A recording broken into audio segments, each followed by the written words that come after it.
We've rounded the corner and are into the home stretch of this 2023 NEXL season. Event 4 is upon us.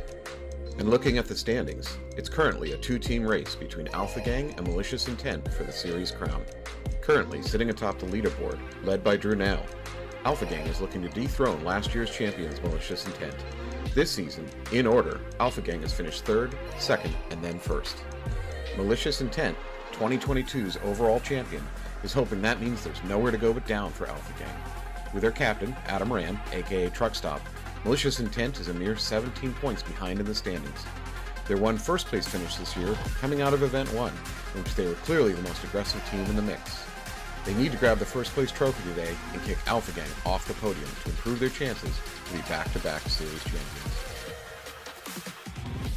New England Invasion, Riptide, and the AG Knights are within striking distance for the NEXL season title, but would need to meet Alpha Gang and or Malicious Intent in the semifinals and absolutely shut them down, denying important league points while securing a win for themselves.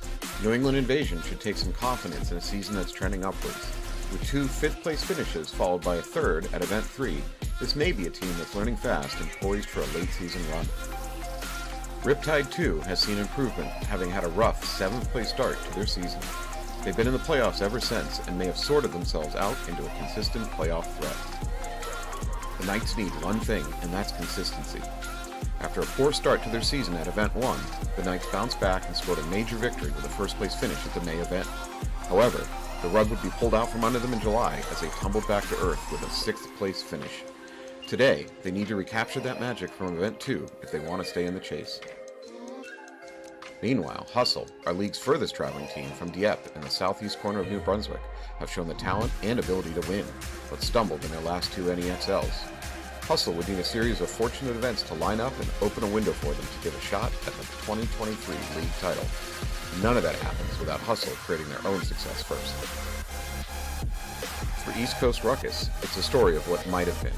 With respectable finishes in E1 and E3, this team would have seen a much different leaderboard if not for skipping out on the 2nd event. If you average out Ruckus's performance in the season opener and the 3rd event, then projected that average into a predicted Event 2 outcome, East Coast Ruckus would theoretically be standing at 3rd place with 195 points. The main Axemen and Armada round out the D3 standings. Both veteran teams in the midst of a learning or rebuilding season. Their hopes of taking the league title may have slipped away, but both squads still present a dangerous challenge to any other D3 team that might take them for granted on their schedule. For this event's layout, we're going metric. Today's field arrangement is from the European NXL Dreux, France event taking place just west of Paris, starting August 31st. The most notable feature may be the lack of notable features. No giant snake cluster, no dominating middle bricks. This field could be characterized as low. Only 2 midfield towers offer any player the hope of standing and shooting. Even the home players are going to be wearing knee pads today. And now, welcome to the NEXL Event 4 in Maynard, Massachusetts. Over the course of the next 8 hours, we'll find out which of these teams have decided to seize control of their season's destiny as the clock is running out on 2023. All right, welcome everybody. Welcome to your Event 4 2023 NEXL. Once again, we're back in beautiful, sunny, kind of sunny, Maynard, Massachusetts. Season is winding down. Well, for some teams, it's winding down. For other teams, it's getting real interesting here at the end. So, good morning, Anthony. Good morning, sir. Yeah, we're here for E4. We've got the Slugs that don't typically play the NEXL this year, but they've been around for a while. Some of these guys have NEAA jerseys, so congrats to them. They just won the D4 division over at OPS, and we've got Alpha Gang over on the blue side here who are the winners from E3, so should be a good first match. How are the Slugs? I don't know really a lot about them because they don't come up this way very often. Yeah, it looks like a mix of Slugs. They play some 10-man, so I've seen them over at the P&Ls, and Kyle Johnson from the old X-Fire, They typically Kyle's with them. I don't know if he's playing with them today. And then, like I said, they've got some of these NEA players who played the first event, and they'll be playing Bone, back for Bone. Mm-hmm. So, but they just played mats on not this layout though. They played on, I believe, the London layout. So this will be a little different for them. But they did win, and winning any event is a tough thing. So So they're legit. They're legit. They should be good to go. Well, they drew a really tough first draw with Alpha Gang. Yeah, absolutely. Currently the top team in the NEXL this year. They've only got a few points lead on Malicious Intent, but 10 seconds. this is not an easy start to the day for Slugs. So here we go.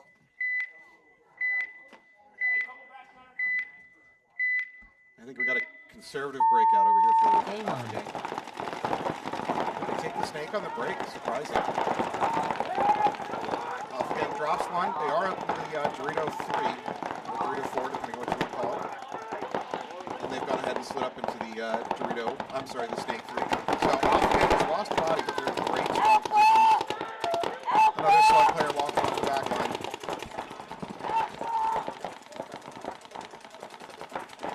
So right now I got to say that Alpha Gang is in control as they peel off the Dorito side for the Slugs. So I think we're down to maybe 2 slug players left. Yeah, it looks like the Aztec Tower on the Dorito side as well as this little W on the Snake side. And the tower for the Slugs, I don't know where he goes from here. I don't know if there's a good place to move from there. He's going to live or die by that bunker. The best spot that I've seen, yeah, he's eliminated by Gabe, I think, or maybe center wrapped on him. No, that was not Senna.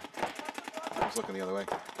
It's Gabe Silver right here in the Snake that did a lot of damage. And they're going to walk it in. If you can get into the Snake, which shouldn't be an easy thing, you're definitely rewarded. Ooh, let's start off strong with disagreements. The Snake's always strong. Don't get me wrong. It's not a bad bunker. My experience playing it and walking it and whatnot, I think it's okay. I think it's always good. It's still a Snake. You can move upfield. But I don't think it's an overpowering Snake. I think the Dorito side is the win side in this field, at least what I've seen so far. But you've watched, not played because you don't play. You've watched a lot of this stuff. What have you seen on this field? Yeah, I've seen it the last 3 weekends, and then this past weekend we had 3 days on it with Team USA. And if you have a strong Snake player, you're not going to stop at the 50. You're going to go onto their side of the field, and you'll start peeling off bodies. I agree. A traditional Snake, when someone says it's strong, that means if I can get to the 50, I've got free kills. Right. There's no free kills here if a team that you're playing against is good.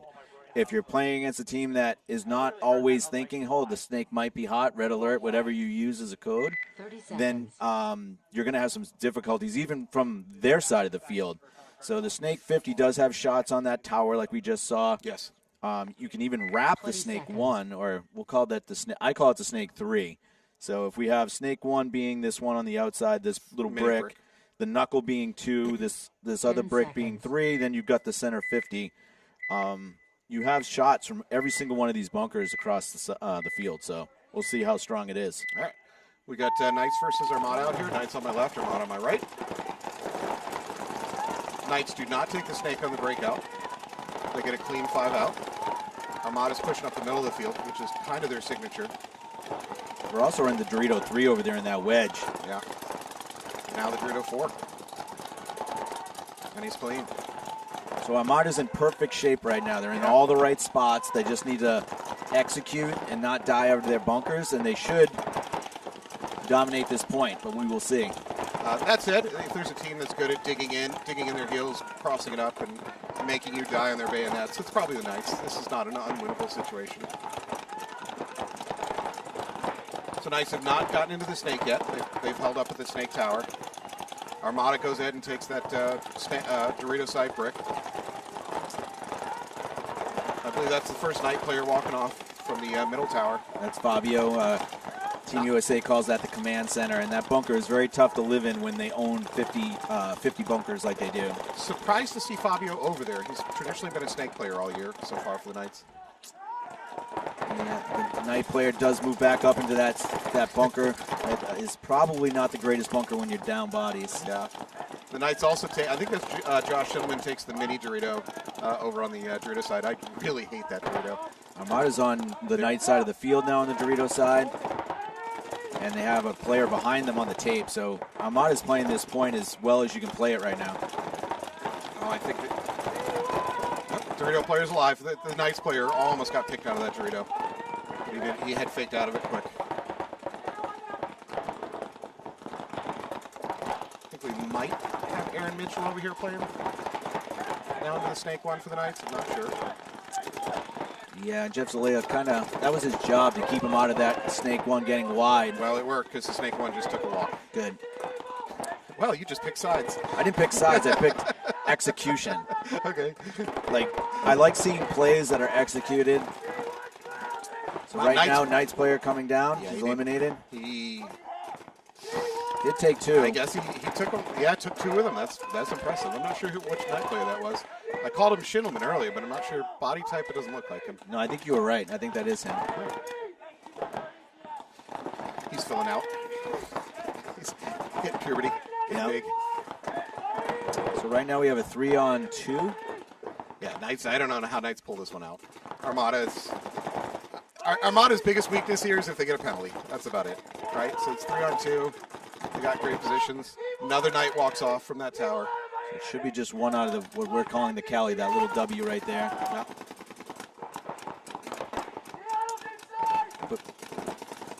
So honestly, Pissant could drop and crawl right to the end of the snake if he wanted to. Well, doesn't need to.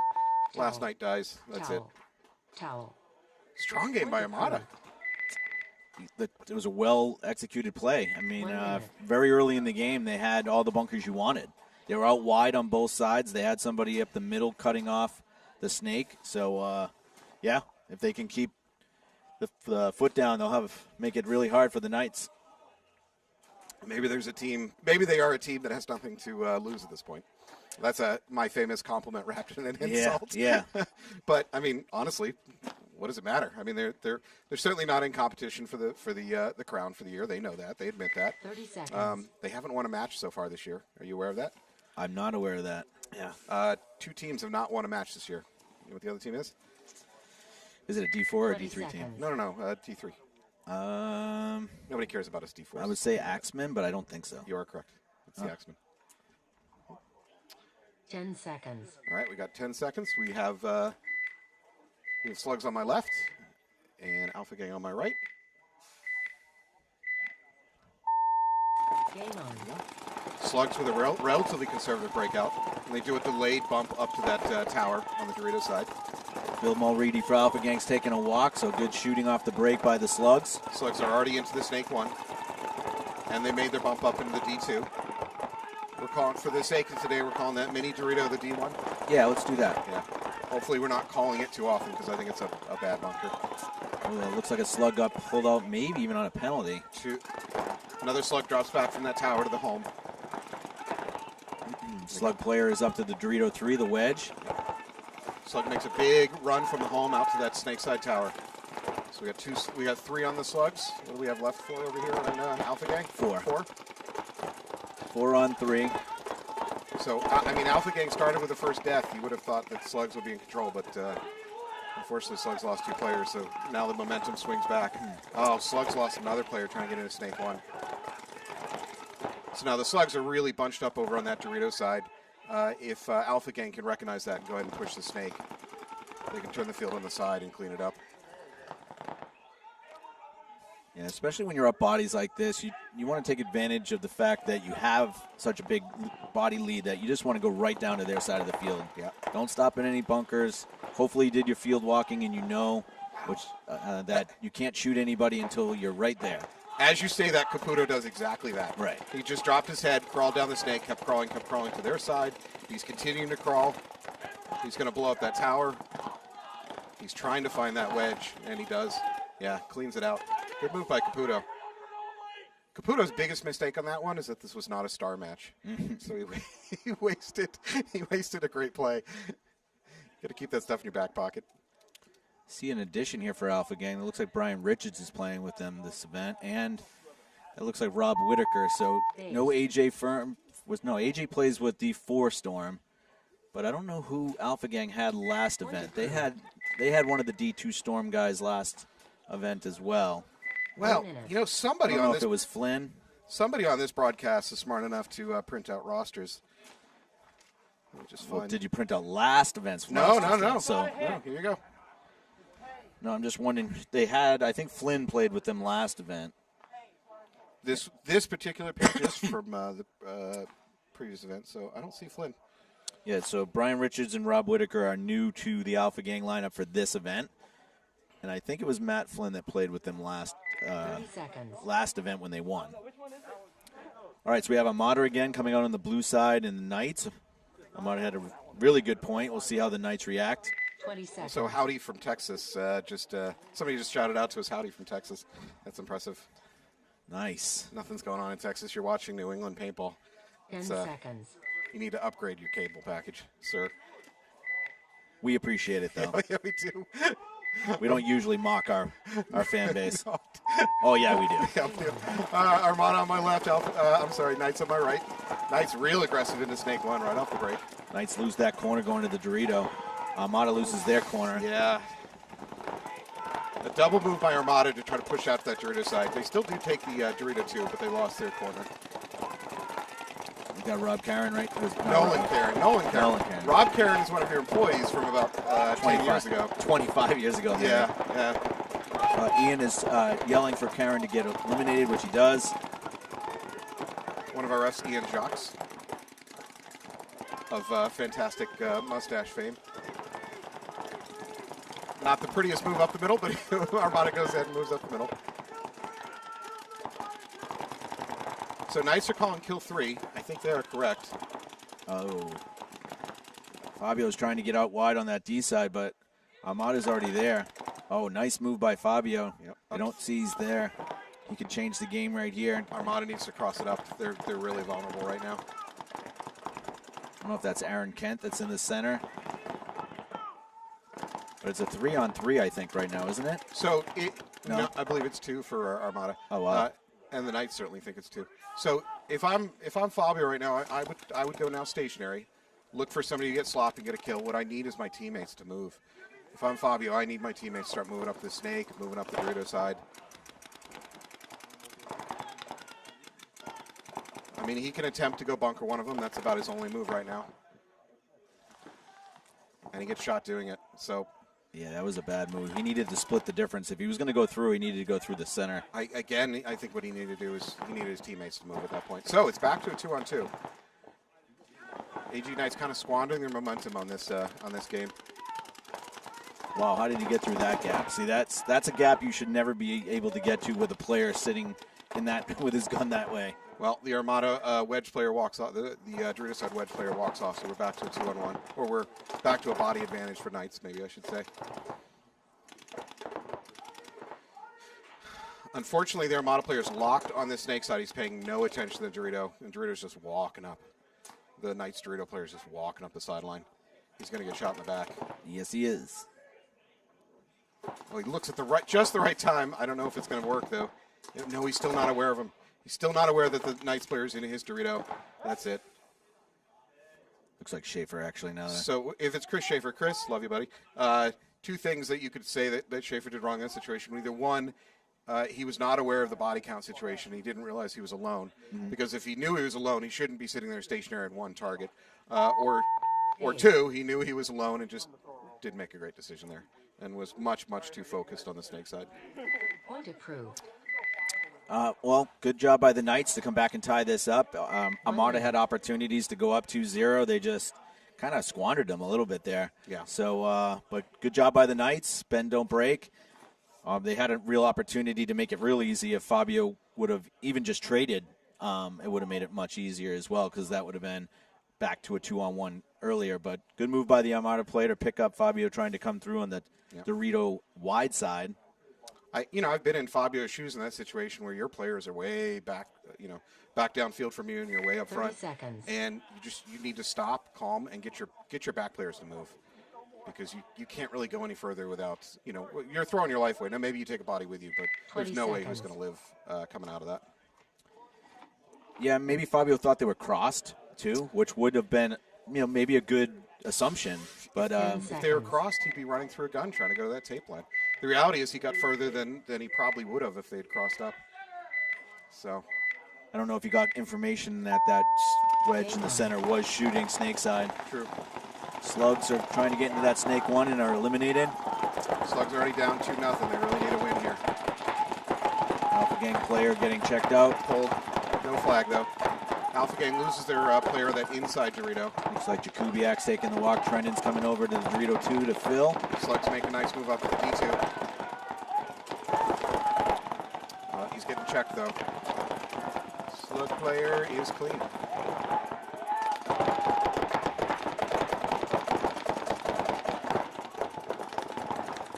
So the game has settled down a little bit. We got, I think we have 4 and 4.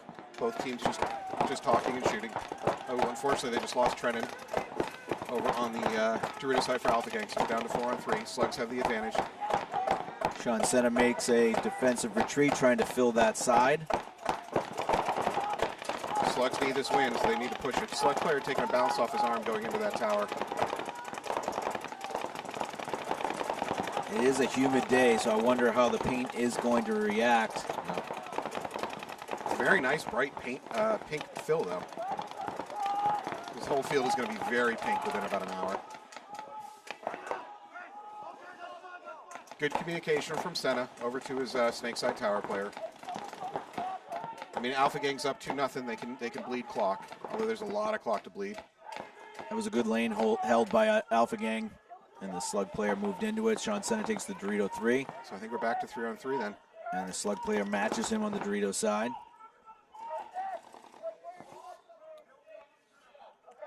So for Alpha Gang, I'm seeing the Snakeside Tower and the D3, or what we're calling the Snake Wedge. I don't know where the third player is, though. Might be in that little W. And a little Cali back towards the home? Yep. Okay. Yep, that's where he's at. All right, so Alpha Gang has the Dorito 3, Snakeside Tower, the Cali. Slugs are matched up with the Command Center and also the Snakeside Aztec Tower and the Dorito 3. So Shanson is doing a great job communicating back and forth with his teammates. The Slugs, I'm hearing very little communication out from. They're all shooting their guns, but they're really not talking to each other. Senna makes the bump up into that D4. And I'm not sure if the Slugs picked up on it. I think the tower did see him move there. He's not shooting at the bunker that Senna's in. We'll find out in a minute.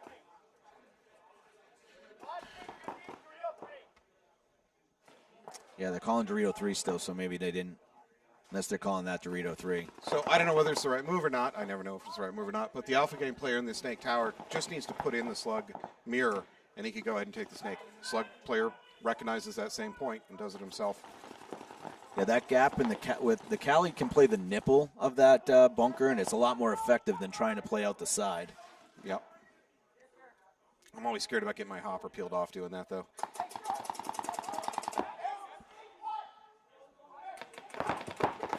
Good communication by the 3 Slugs that are remaining on the field. Starting to try and put something together. So Senna has picked up on the Snake presence for the Slugs. He's being active. Movement's going back and forth.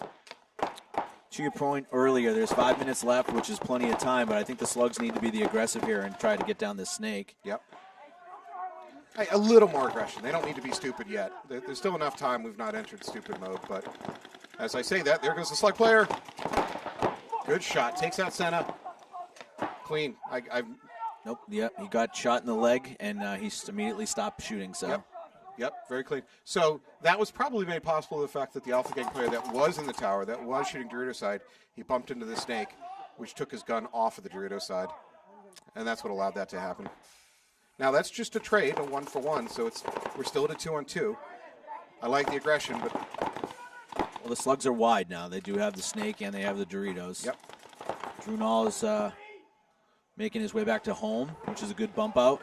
I mean, it feels like Alpha Gang has recognized the score and time situation, and they're happy to just drag it out. I don't know what's going on in the Slugs' mind. Would you say the Slug players are moving upfield like? No, I like you said, they have time. So as long as they can win this point. There we go. Good move. So, I just commentator cursed him right upfield. Drew's getting the check. He better not be hit because Ian looks like he wanted to throw something there. Yeah. So he must have been clean. So Drew takes the Slug player. They try to run down that Dorito tape line. Flips it back to a 2-on-1. Ooh. Unfortunately, the last Slug player gets eliminated at the Snake 50. They want to concede now, hopefully to preserve time. Yeah. Yeah. Do Slugs have a coach? I don't know. Have you seen any clipboards? Watch the middle,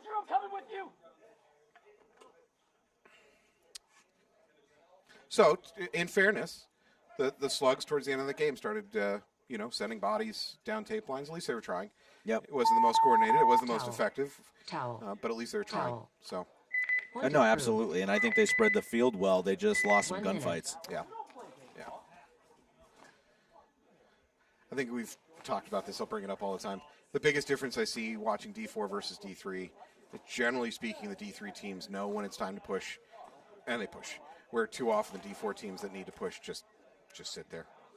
So, good for the Slugs. At least they may try to push it. Unfortunately, they're down 3-0 now. Their backs are super against the wall. They've only got about 5 minutes left on the clock. No, I think it's down to 3 minutes. Oh, is it 3 minutes? Yeah. I can't 30 tell. Time. seconds. All right, Alex is literally pointing at the clock. Brett Meany, 100%. Thanks for watching. I guess that's Lori responding to Brett 20 Meany. seconds. Tran getting a shout out. Thanks for streaming. Oh yeah, you're welcome, Brett. Yeah, we're glad that we can stream for you. Chris Ouellette talking to 10 Mike Barrett. seconds. Mike Barrett's a name I remember from back in the Bulb days. Hope he's doing well. Last time I saw him was in a restaurant in Portsmouth, probably 10 years ago. Armada on my right, Knights on my left. 1-1 tie. Yep.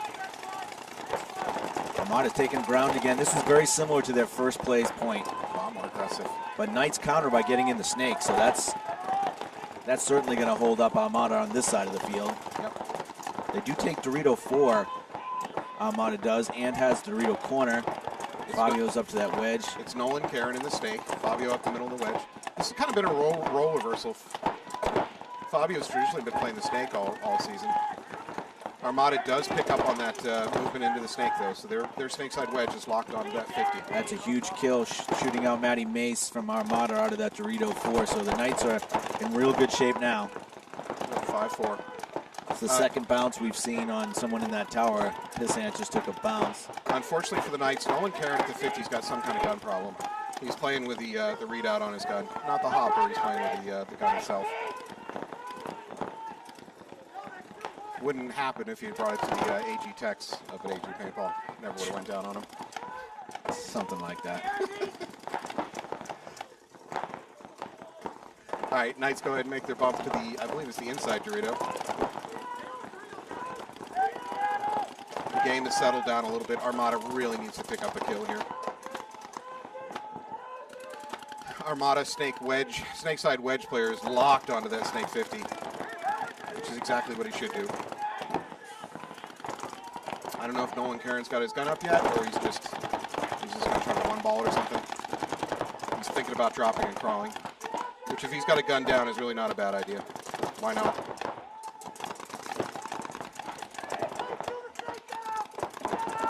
Fabio takes out the snake 1 from Armada.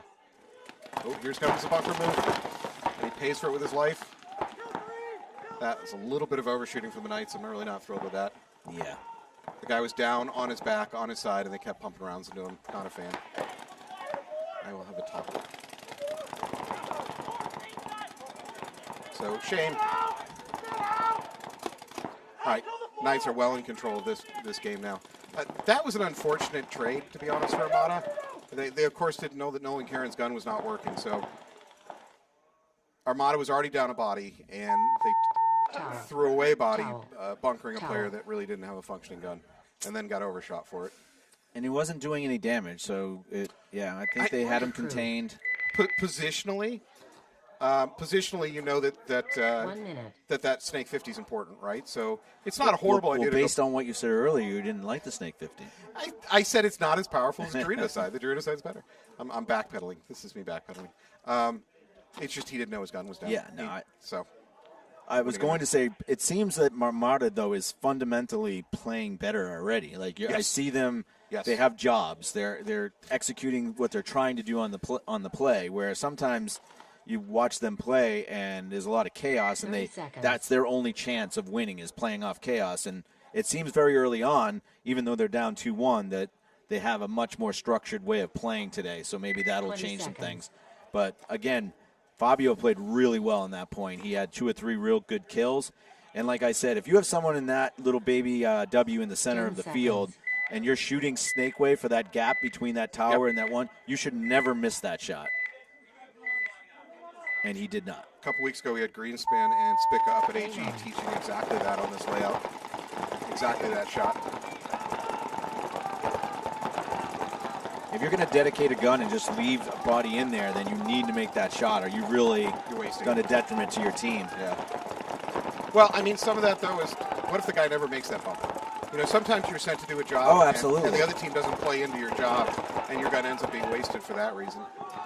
Which is all well and fine, but if they actually, you do have that job and they make that, that's a big gap to get through. Speaking of big, big run up the field on the outside by Alpha Gang. They go ahead and get into that Dorito side wedge. Looks like Rob Whitaker.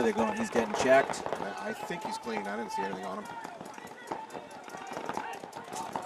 Slugs attempt to counter that by getting into the wedge themselves, but no, he's clean. Refs look like they thought he was out, but they call him clean.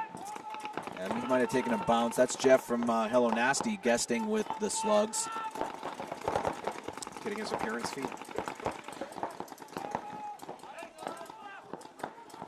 So right now, I believe it's 5-on-5. I haven't seen anybody walk off. So 5 for Alpha Gang for sure. 2 on the Dorito side, 2 up the center. And the furthest they went wide on the Snake is the Cali, this little W here on the side.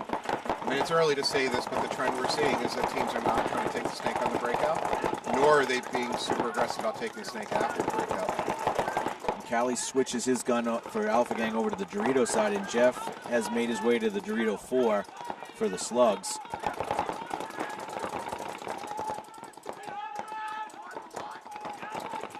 So Alpha Gang again, they're up. Wow, there's a minute and a half. This match is essentially over at this point. I'd like to see the Slugs be more aggressive just for the sake of it, but you know, realistically they're not pulling this match out. No, but you know, momentum going to the next match. It'd be nice for the Slugs to win this point. Yep. Yeah. So Alpha Gang seems content to just sit down, lock it up. 60 seconds. Yeah, 60 seconds on the clock. Alpha Gang risked no bodies over here on the Snake side. They did take Dorito 3 on a second move by Rob Whitaker. Yeah, that was a pretty risky run, but he might have something on his hopper over there on this Snake wedge. Could just be an accent kit. You see what I'm seeing? Yeah, it could be Rub. But they got a ref right there. It's probably Rub.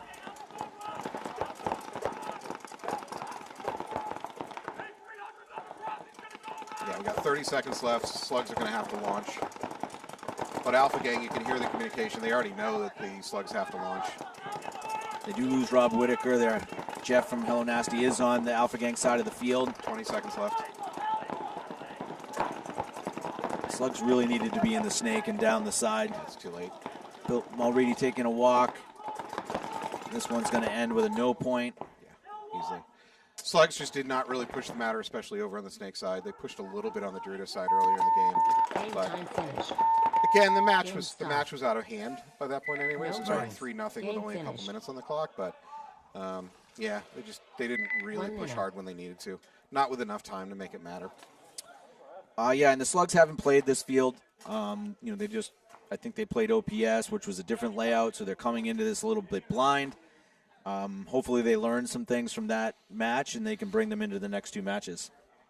Chris Ouellette calling me out. Apparently I did play against Mike Barrett at the 10-man. I don't remember this stuff, Chris. You don't need to make me look more of a fool than I already am. Maybe at this point we should, speaking of fools, we should take a look at the bingo board. Oh, right. So, I'll bring it up. Before the day started, I challenged Anthony to make it a little more interesting. 20 seconds. Are we good with doing a $50 bet to charity? To charity. So I think you know what charity I'm giving it to if I lose. Absolutely. I think we're both going in that direction. Yeah, so either way, Cam's crew wins. We'll get back to the bingo board in a minute here, folks. But we'll start for the next match. I'm on an epic losing streak, by the way. All right, Armada, let's see what we got here. They're going Dorito corner off the break, doubling up home. Armada down 2-1. There's about 3.5 minutes on the clock. The Armada tower might have gotten clipped, but Armada loses their corner, their Dorito side corner, and they refill it in, though, successfully. The Knights look like they might have gone down one body, too. They got 1, 2, 3, 4 for sure. Is there anybody in that Dorito corner? You would have a better view than I do. Yeah, I got 1 in the home, 1 in the command center, 1 in Dorito 2, and 1 in the Cali. So we have 4 and 5. Knights are up. Armada's got a good spread. But of course, with the score, they need a win here. They don't just need to kill the clock. Armada did not push heavy up the middle this game, which is what they've been doing previous games.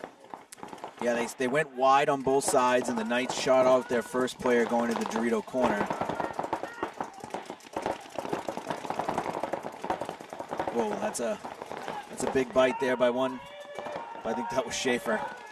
Armada feels a little stuck. Ooh, interesting run. So as I say that, the Armada corner player in the Dorito side makes a little bit of a weaving run up the Dorito side into the Dorito wedge. Yeah, he matches. I think that's Brault that's over there for the Knights, and he's real active with his gun over there. He's looking for some kills. The Knights do have 5 players alive.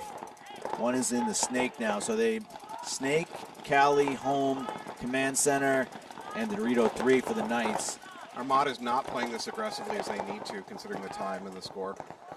It's going to have a free kill on this Command Center right now. Yep, and there it is. Yeah. Nolan Karen has a working gun. He gets a kill this game. Yeah, that's going to be a penalty if that Armada guy, there we go. He walks off. So there's an Armada player in the Snake who may or may not be thinking about bunkering out Nolan Karen. Yeah, he's got to come from the inside. He could probably do it clean. Oh, I think he could. But if he goes around the outside, the Aaron Mitchell should see him. Should catch him up. No. Okay, so he's lost the element of surprise. Yeah. Aaron makes a smart move out to that Snake 1 so that he can get a gun up the outside.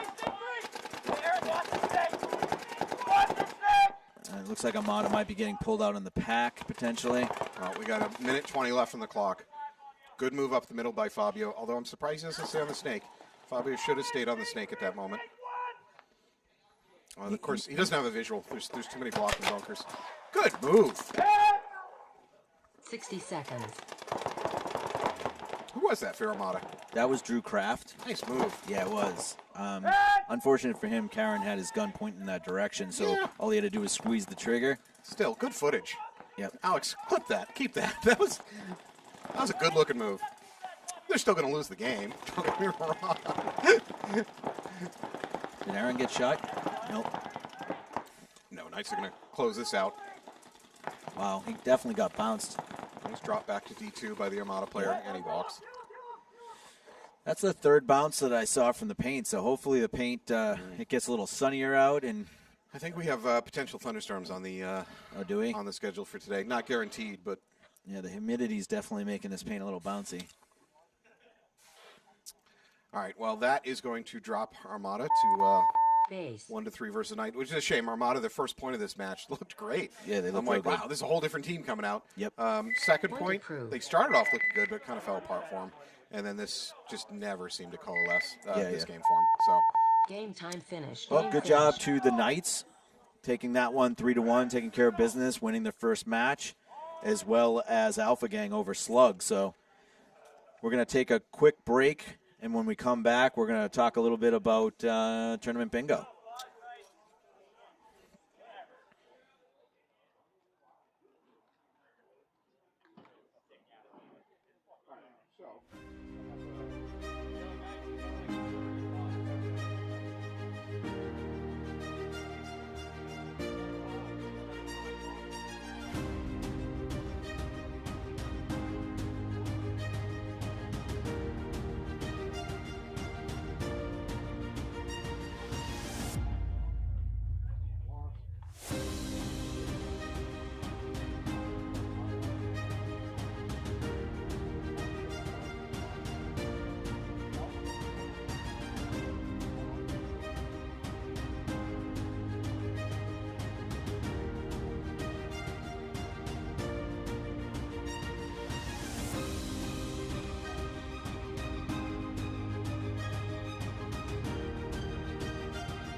The National Weather Service in Taunton has issued a tornado warning for southern Middlesex County and eastern Massachusetts,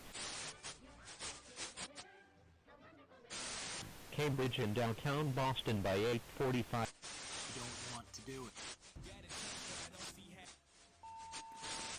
p.m. The safest place to be during a tornado is in a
Two minutes.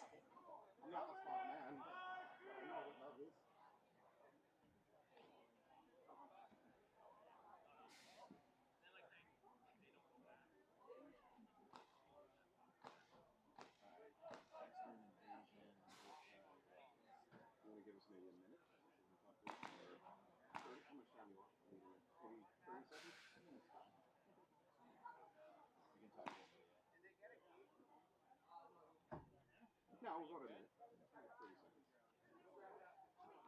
Does it feel like rain? Jesus, you don't say that. It's he does because he's under a roof. Yeah, I'm fine.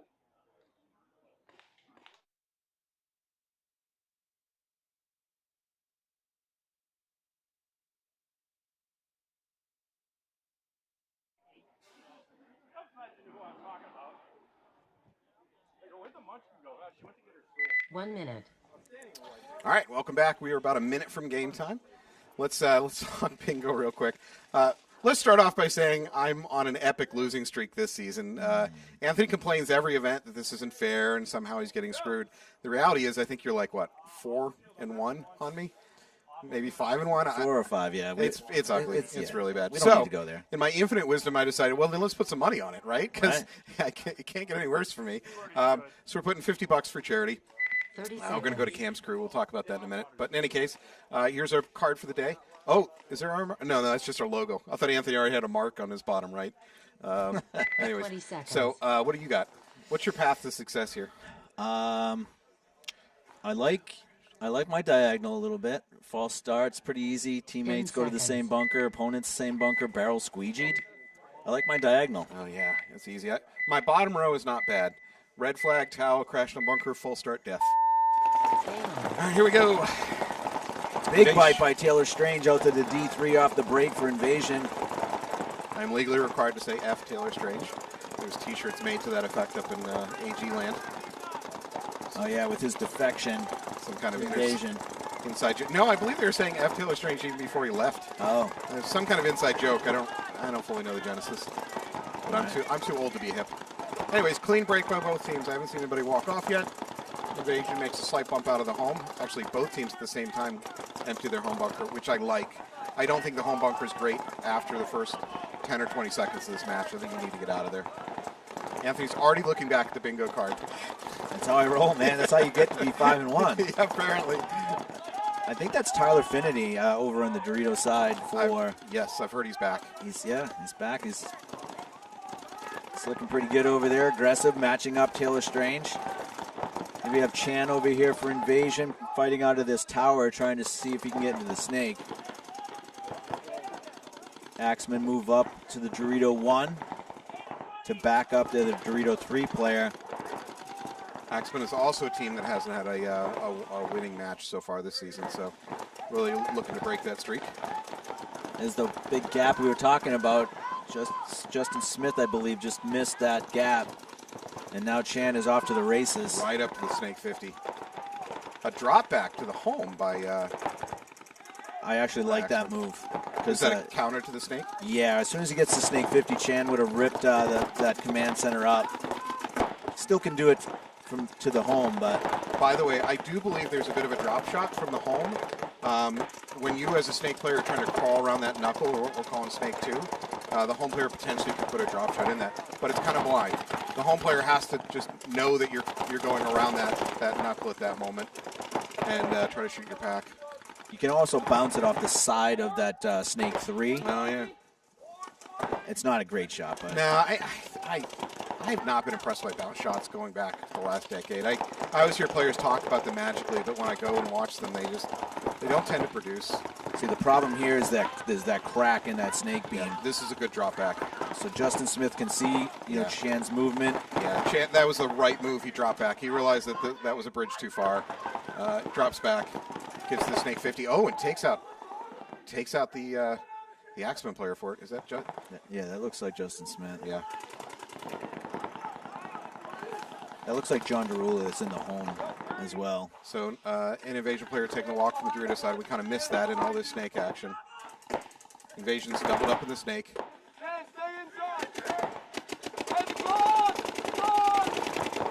Now Lim's going to watch his pack here. He's going to get blasted. Yeah, he's going to get clipped. Invasion's all across the 50s. They're well in control of this match at this point. Another Axeman walks out over there on that Dorito wedge.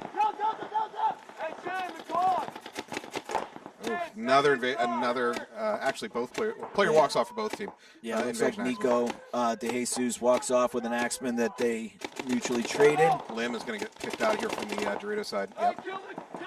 Should only be one player. Maybe John Derula is left in that little W. Yep.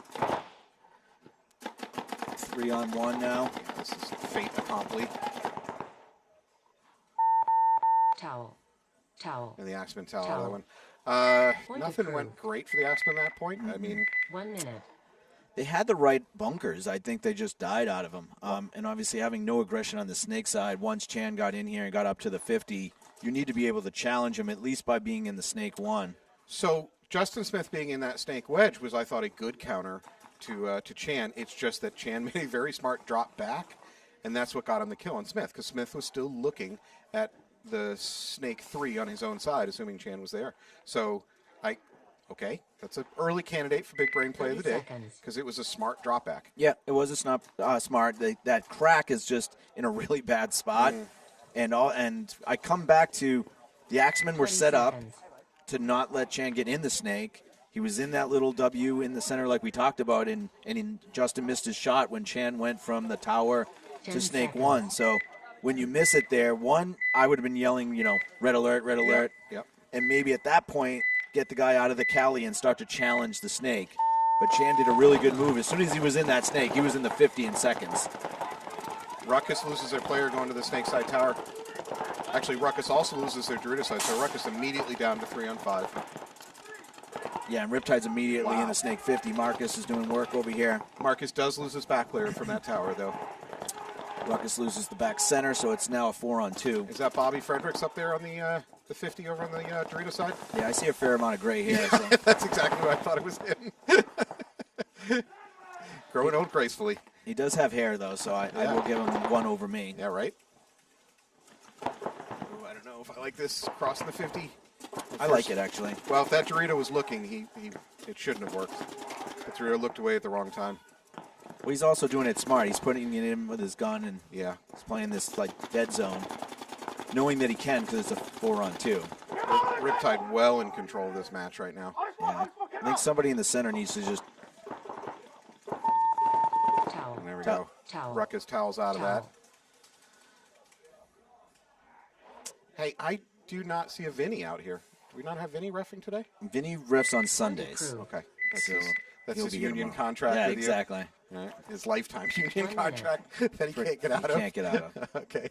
All right. I well, did call him because we were shorthanded at one point for today, and obviously always would like to have Vinny. He's a really good ref. Yep. Hey, by the way, there's an ultimate ref, so talk to him. I'm on the webcast. Pause. What? We have a technical challenge in the pit. It's being reported that there's an air down situation in the pit, so we may go to a technical timeout here in a second. 30 seconds. We have staff checking that out. So I've got Invasion walking You on can the go field down to to my 10. right, and we've got should have Axemen on my left. 10 seconds. No, I'm sorry. Hold it. Like hit pause. Yeah. All right, we're going to pause. So Axemen are not on the field. Invasion is. I'm sure that's something to do with the air situation. All right, what do we do if we're Axemen coming into this match? First of all, get air. That helps. Yeah, I think it's survivability. I don't think that they had a major problem with their game plan outside of counteracting once they went through Justin's lane and got over here. Chan got into the snake quickly. Once you see that, you do need to challenge the snake. But just survivability, I think, is one thing. They lost most of their gun battles. John Derula made a good move with that once he realized where they were. He bumped back to the home and then went over to the Cali. He was the last one left, but the rest of them just need to survive a little bit better. You think Axemen are ready for the jinx I'm about to put on them? Please don't jinx them. They're having a hard enough time as I know. it is. I know. I'm going to do it anyways because I'm a callous bastard. Flags.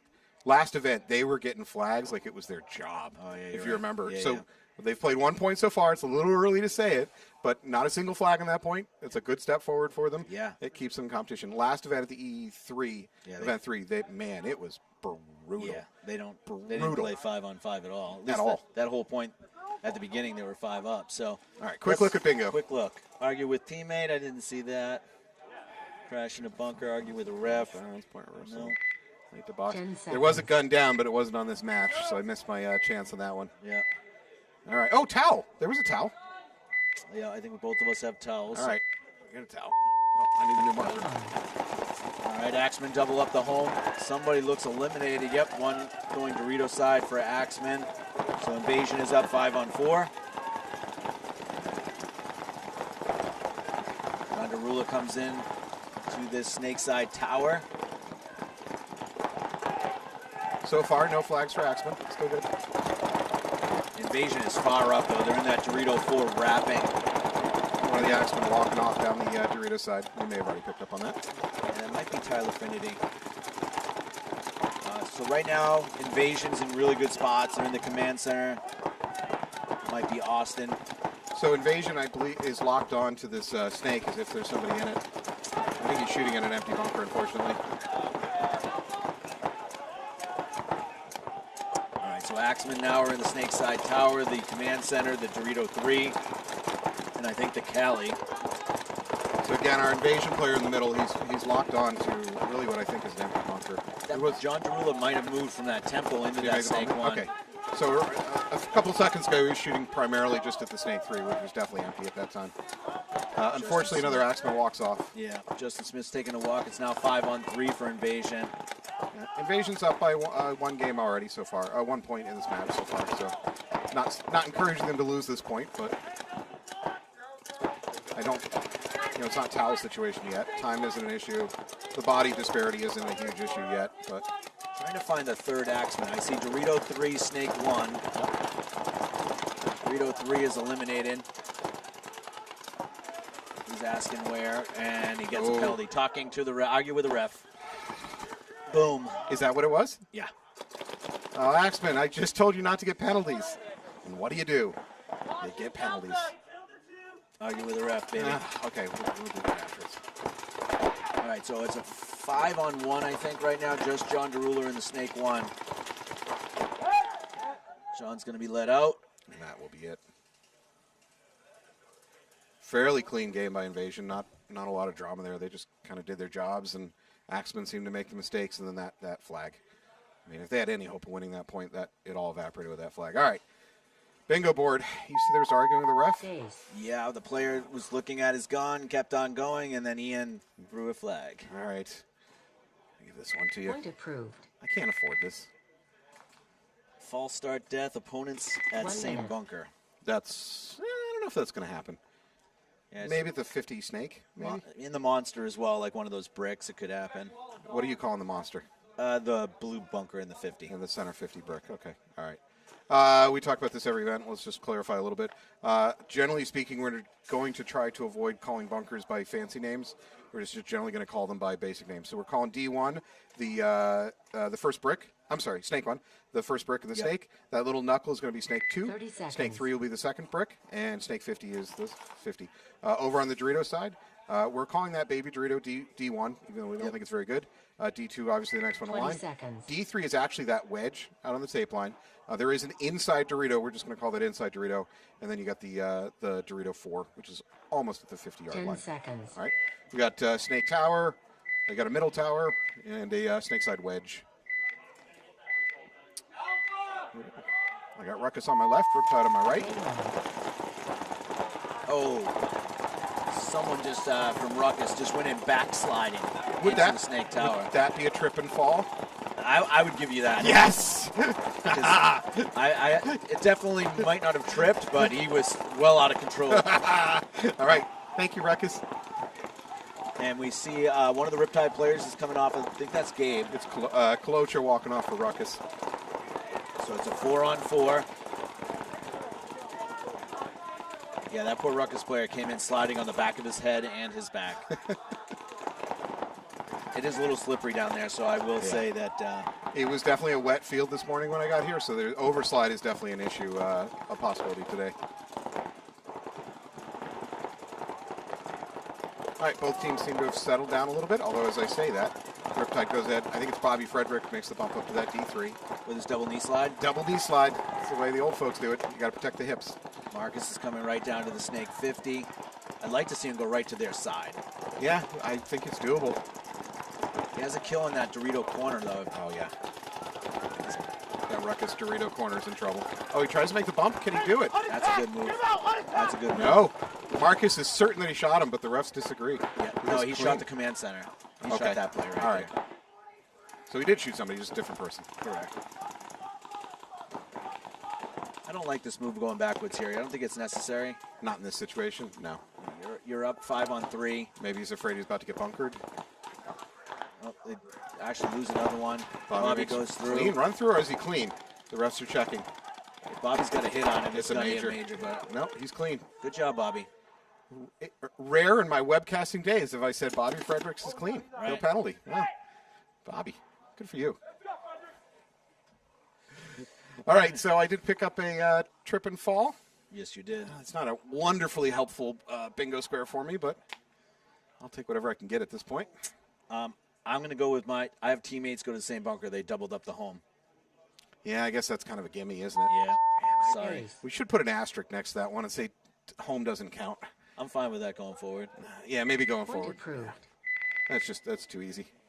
All right, Anthony already out to 3 squares. I'm 1 at 2 minute. squares, $50 on the line. I mean, I have tank cover lost, so right there I'm at a disadvantage in the corner, too. You know what? That's interesting is I'm not seeing players using those rubber butt pads like they have for the last 10 years. Teams are going out with that rubber butt pad, and it always came off. And it's the year that we do bingo, the teams finally wise up to stop using those things. Or they're using tape to keep them on. I don't know what they're doing. Yeah, tape not legal, by the way. Again, I think we discussed this in the last broadcast. Yeah. Department of Transportation laws say you are not allowed to tape things, not allowed to put 30 stickers on your tank. seconds. Not that anybody enforces it, but it's true. All right, so we have Invasion on the blue side, Axemen on the red. Invasion is up 2-0. 20 seconds. Axemen really having a tough time surviving. 6 minutes on the clock. And Certainly you not did curse decided. them with a penalty in the last point. Yeah, I did. I'm sure they're happy about that. 10 Enjoy your seconds. jinx.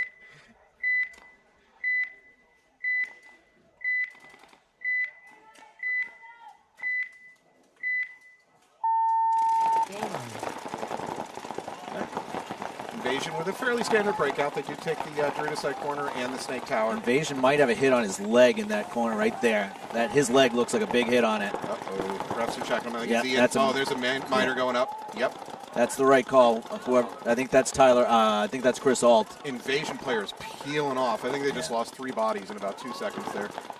Yeah, So- Chris is not going to have an argument. I saw it. Yeah, it's right there. Yeah. Invasion is just down to 2 players, kind of clustered over here on the snake side. John Derula trying to make something happen. He goes. There is an Axemen. They were just in the same Dorito, too. Just so you know, it would have been even if we didn't do home. I concede. You get that bingo square. No arguments. All right, so right now Axemen have a 4-on-2 on Invasion. Yeah. Invasion does get back to that home bunker. It looks like Hamill's in that home bunker. Hamill needs to keep going. He needs to spread it out to that, try to get to the Dorito side. Is he all alone at this point? I don't know. I think there's another one in the Snake 1 maybe, or in that Cali. I thought it was in the tower. All right, well, if he's all alone, then that home bunker is probably the best place for him to be. And Axemen have plenty of time. Yep. So as long as they win this point with at least 3 minutes left, they can play like a very normal point. Axemen are not talking, though. It's totally silent on the field right now. It's 4 across the 50s, so they're in pretty good shape. Yeah, no, they're fine. But when you're trying to find that last player, you should be talking a little bit. Yeah. Yeah, they know where he is now. Uh-oh. Oof, it's going to be a double crunch.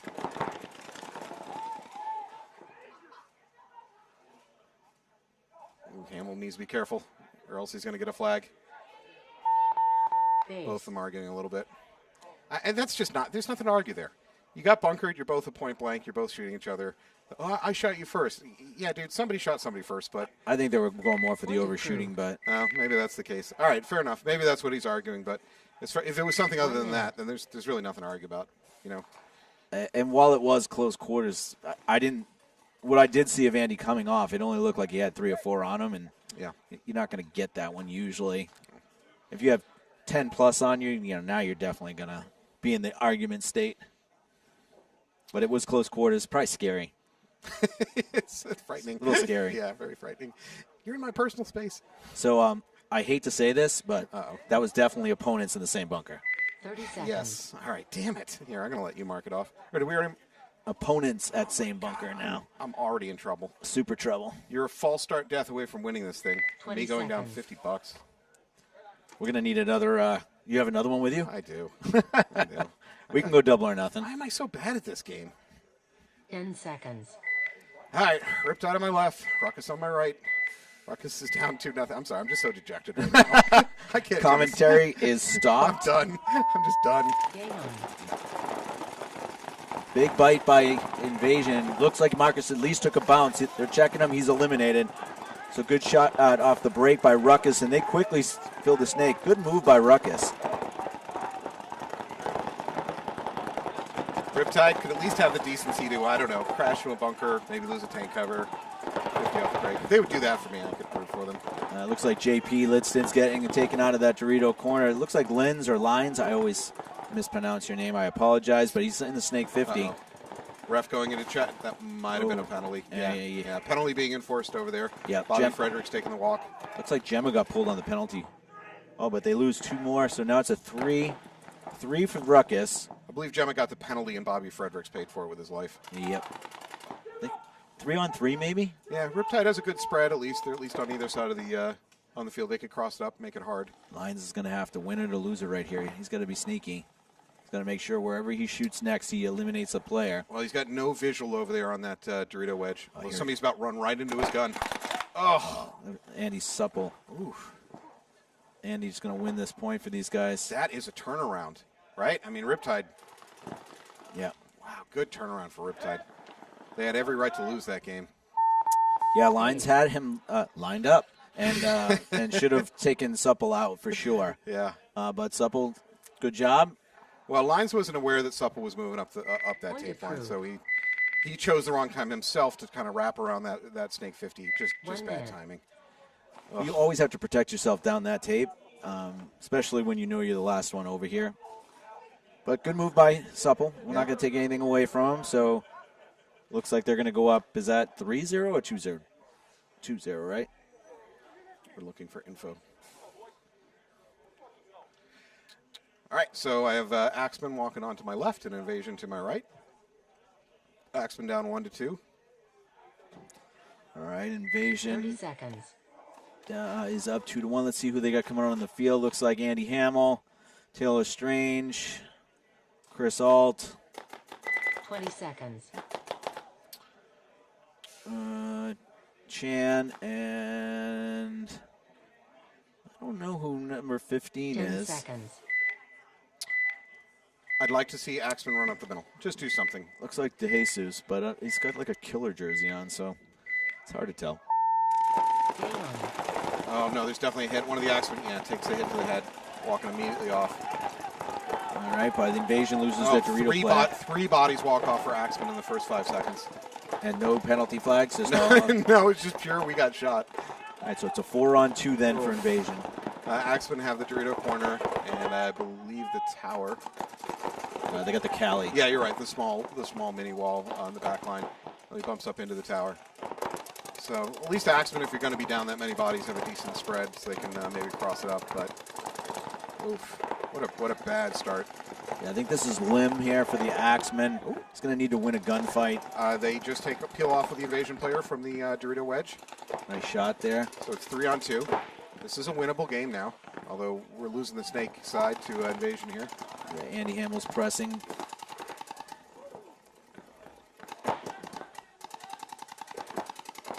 The Axemen player going ahead and moving up to that Dorito side wedge himself.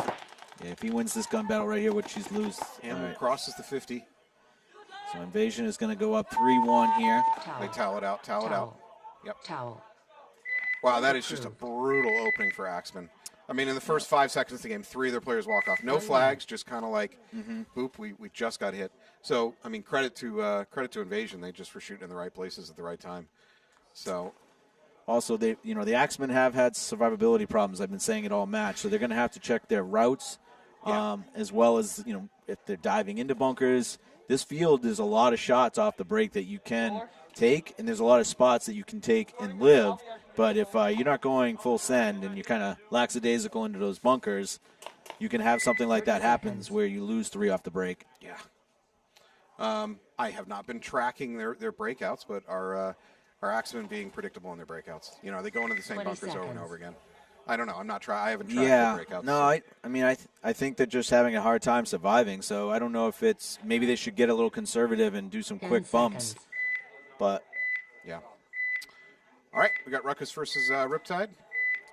Ruckus in a deep hole, 3-0. A lot of time, but yeah, Riptide's looking to mercy rule here, which they take the snake player off the break. So it's a 5-on-4 for Riptide. Ruckus had a relatively conservative breakout. They doubled up the home and then started peeling off. But even with doing that, they've now lost 2 players. So Marcus now has a mirror. Oof, the Ruckus can is in trouble. Looks like he lives, but Not for long. No. Riptide all the way up to that Dorito 4. Ruckus home makes a bump up to the tower. He's focusing on the snake side, which is the right thing to do, but he's shooting at the wrong bunker. Still a 5-on-4? Nope, they lost to 3. It's Yeah. okay. So where do we got Ruckus? We have the command center, the stand-up can on the Dorito side, and the snake 1. It looks like command center is being called. Oh, no, and a penalty. Excuse me. Oy vey. So Ruckus is down to 1 player left alive. This is going to go to a mercy rule game here. If Riptide can recognize the situation, they just need to slow down. They need to go story time and just chill. Riptide does not chill. Riptide has 0 chill. They're continuing to move upfield. It's a little risky. There's a ref that kind of wants to throw a flag. Yeah, they pull it off. Okay. Riptide looked real good on both sides of the field, Dorito and the snake. Even Bobby had a good point on both the Dorito side and up the center. So Andy Supple had a good point. Marcus looked good. So very good first match for Riptide. Ruckus is definitely going to need to go back to the drawing board and see what they can do differently. Yeah, what they need to fix. Because I'm always biased, I'll bring it up. So far, the reffing has been good.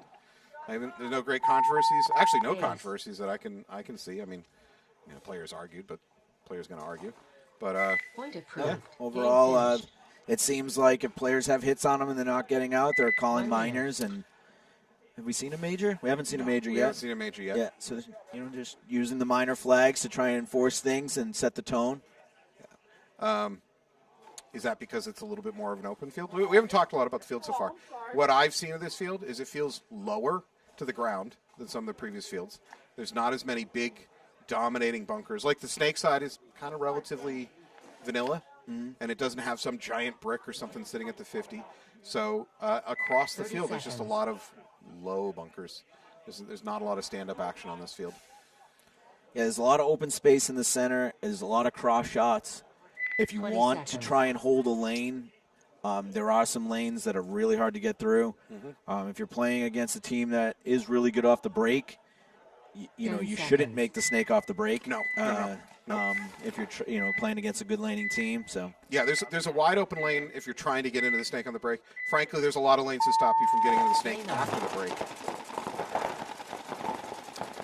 Invasion loses their Dorito side. I do like this move by Invasion up to that snake side wedge, though. I think it's a very good bunker that players need to take. It's the first time we've really seen people taking that off the break yet today, and I saw that a lot over the weekend. It's very takeable. What you do is you dogleg off the start bunker, run at that can that's kind of in the middle of the field. If you want to stop for a split second and peek around to see if the home is shooting a lane towards snake side, you can do that, or just keep going and dive right into the snake wedge. You can even do it running and gunning into that can and then diving into the 200. So there is a danger because you do have to run through a lane that could be dedicated to stopping a snake runner. So there's a little bit of a risk, not a huge risk, but.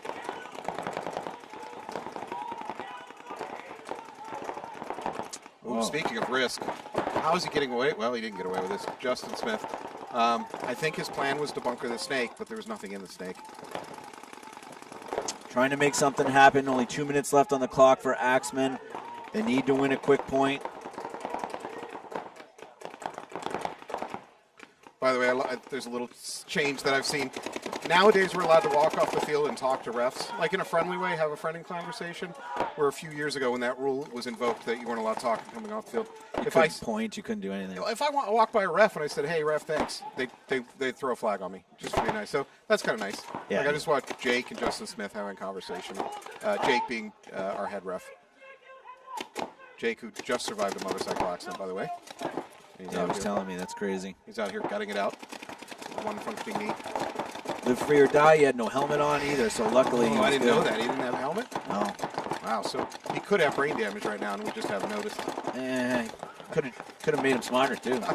I hope he Could have a goes, superpower now. I hope he goes home and listens to these webcasts. Alex, please guard the stairs. We might have an angry head ref coming up the stairs soon. Good move right there by Tyler Finity, blowing open the Dorito side of the field. I don't think he's aware that the snake side's hot. Snake side is. It's a 3-on-3 right now. Is it? Yeah. Wow. If either the snake or Finity looks cross field, they might have a clean shot on each other. John Derula needs to win this gun battle right down the side here, and they can win this point and make it. Finity's getting checked on his pack. No, he's out. Oh, and he's pulling a minor, I think. Oh, No, a it's a major major. because he shot somebody. That is the right call. Jeez, that might just have cleaned them out, too. Yeah, that's it. That's it. Oof. Oof. Axemen. Penalties, man. Come on. I mean, I'm okay with it because guess who's got red flag on their bingo card? Oh, I do. Good for you. But to be honest, that was hitting his pack. I know it's the right call because he did eliminate 2 players. Yep. But I think Tyler Finity still made the right move. He was trying to break open the game, but unfortunately had a hit in his pack. It's a packet. Couple thoughts. One, it's very, very easy to not know you have a packet. Yep. Extremely easy. So if I'm Finity, I'm not really kicking myself over that one. I mean, Right. a major sucks, especially when you're that close to winning a game that you needed. But it, it's not one of those ones where you come off the field going, man, I made a mistake. No, you just didn't know. Yeah. Thought number 2, I think he was shot by a teammate. I mean, where else do you get it? Because that wasn't a pack hit on the edge. That was dead center in the middle. Could have been, yep. It's pretty much got to be a teammate. Do you want to confirm that? Because I'd love you to do that. Oh, no. Well, we can, is that true? Is there? Oh, my God, you do have it. Well, there's no way we're going to know. I mean, it'll remain a mystery. That's fine. I was leading you right where you wanted to go. I'm walking right into this. Remember A Few Good Men? Yeah, courtroom drama with Tom Cruise. Yeah. Did you order the code red? I'm not. You're going to get him to say it? Yes, I am. You're damn right I did. Oh, okay. I mean, I think it's a safe assumption it probably was a teammate, but we can't be 100%. We can't toy with the sanctity of tournament bingo. Correct. By making guesses on where that hit came from. They didn't call overshooting. I do have overshooting on mine, but we had not started playing bingo yet, but the Knights clearly were overshooting. oh, Jeff Zalele got overshot. Yeah, that was pretty blatant. I'm not really thrilled by that one. But we had not started playing bingo yet, so doesn't count. We're going to ignore it. Just so it comes up and it's clean or not clean, a false start death is someone that doesn't get to the box, or that's not counted as a false start No, death? because you never even got to the box. Okay. False start is when you jump before the buzzer. And don't tag. And don't retag, Okay. and the refs call you out. Okay. Right? So I went back and watched some of our previous broadcasts. There was a couple false start jumps with, I'll call them false retags, where players' barrels did not retouch. And I'm just going to say that if that happens today from a ref standpoint, I'm okay with it. If a player makes an effort to get back to the bunker, Yeah, I agree. it's fine. You know, your barrel tip doesn't quite touch on the retag. It's fine. I bet if we really, I wouldn't mind seeing a camera set up on all these bunkers to be really on the home bunker. Half of these games, there's probably 2 to 3 players not technically touching the bunker. Oh, yeah, with for sure. but For sure. it's fine. You know, your barrel's pointed back at it. You're not gaining any advantage. I have been called out on my barrel tip, the tip not actually touching, even though my gun was pointed back at it and it was an inch away. So maybe I'm just bitter. I've had it happen at P&L's 10-man where some of the refs are like, barrel touching. I'm like, this field's 300 feet long. Yeah. There is no way anyone's getting shot off the break here. Yeah, it's fine, man. There's 10 of us on like an 8-foot plywood piece. You know what I mean? Come on. All right, we have a little bit of a time lag 10 here. seconds. Did they just get on the field quick? They called the timeout. Oh, that'll do it. All right. So it was X ball and a timeout. So we had a 3-minute break. Made a long one. All right, so we got Axemen down by big numbers here. Yeah, Invasion's just going to shoot this out. This 20 seconds. Yeah. They're going to go up 4-1 victory in their first match. I mean, I wouldn't have faulted the Axemen for just not taking the field, right? You're not going to win it. You're unlikely to be worried about points for going into the playoffs, with all due respect. There's 18 seconds on the clock. No points. All right, so no point in that one. It looks like Axemen will walk away with a loss, unfortunately. New England Invasion picks up their first win of the day. All right, we're going to go into our next set, which is Hustle and the Slugs, Malicious Intent, Boston Armada. So it'll be the first time we're seeing Hustle and Malicious. So we're going to break right now for a couple minutes, and then we'll be right back.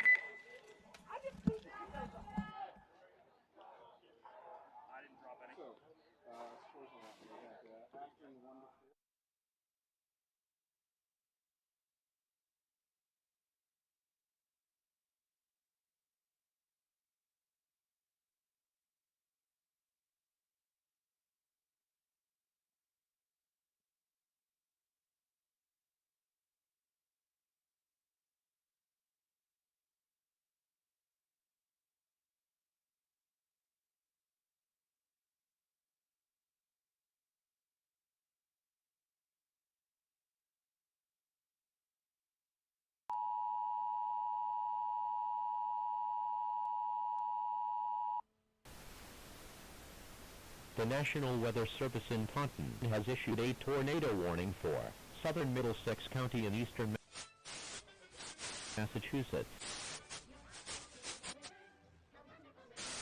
Cambridge and downtown Boston by 8:45. Don't want to do it.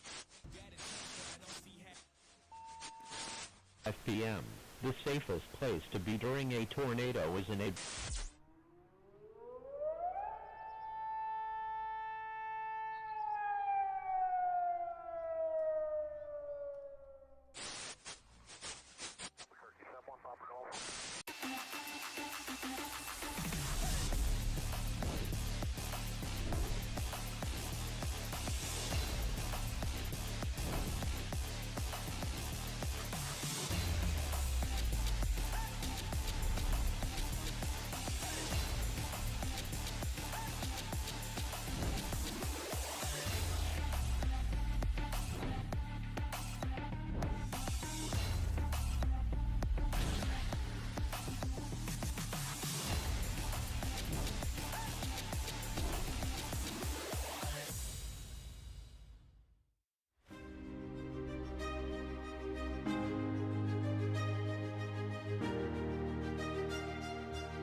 The National Weather Service in Taunton has issued a tornado warning for southern Middlesex County and eastern Massachusetts. Cambridge and downtown Boston by 8:45 Don't want to do it. 5 p.m. The safest place to be during a tornado is in a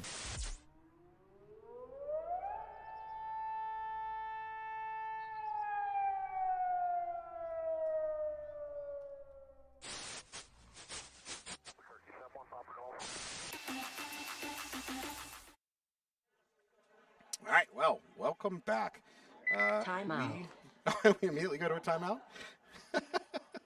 All right, welcome back to the scintillating broadcast where we immediately go to a timeout before the game has even started.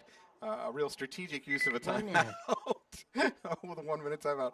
All right, so let's talk. I'll talk about the field, right? So this is my observation. I could be wrong about this.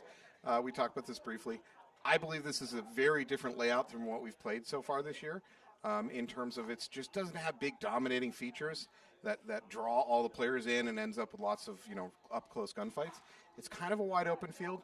There's two big danger lanes you got to run through getting out of the start box, but after that, especially on the Dorito side, 30 vision seconds. gets real thick and it's real hard to pick up on Dorito players moving up and down.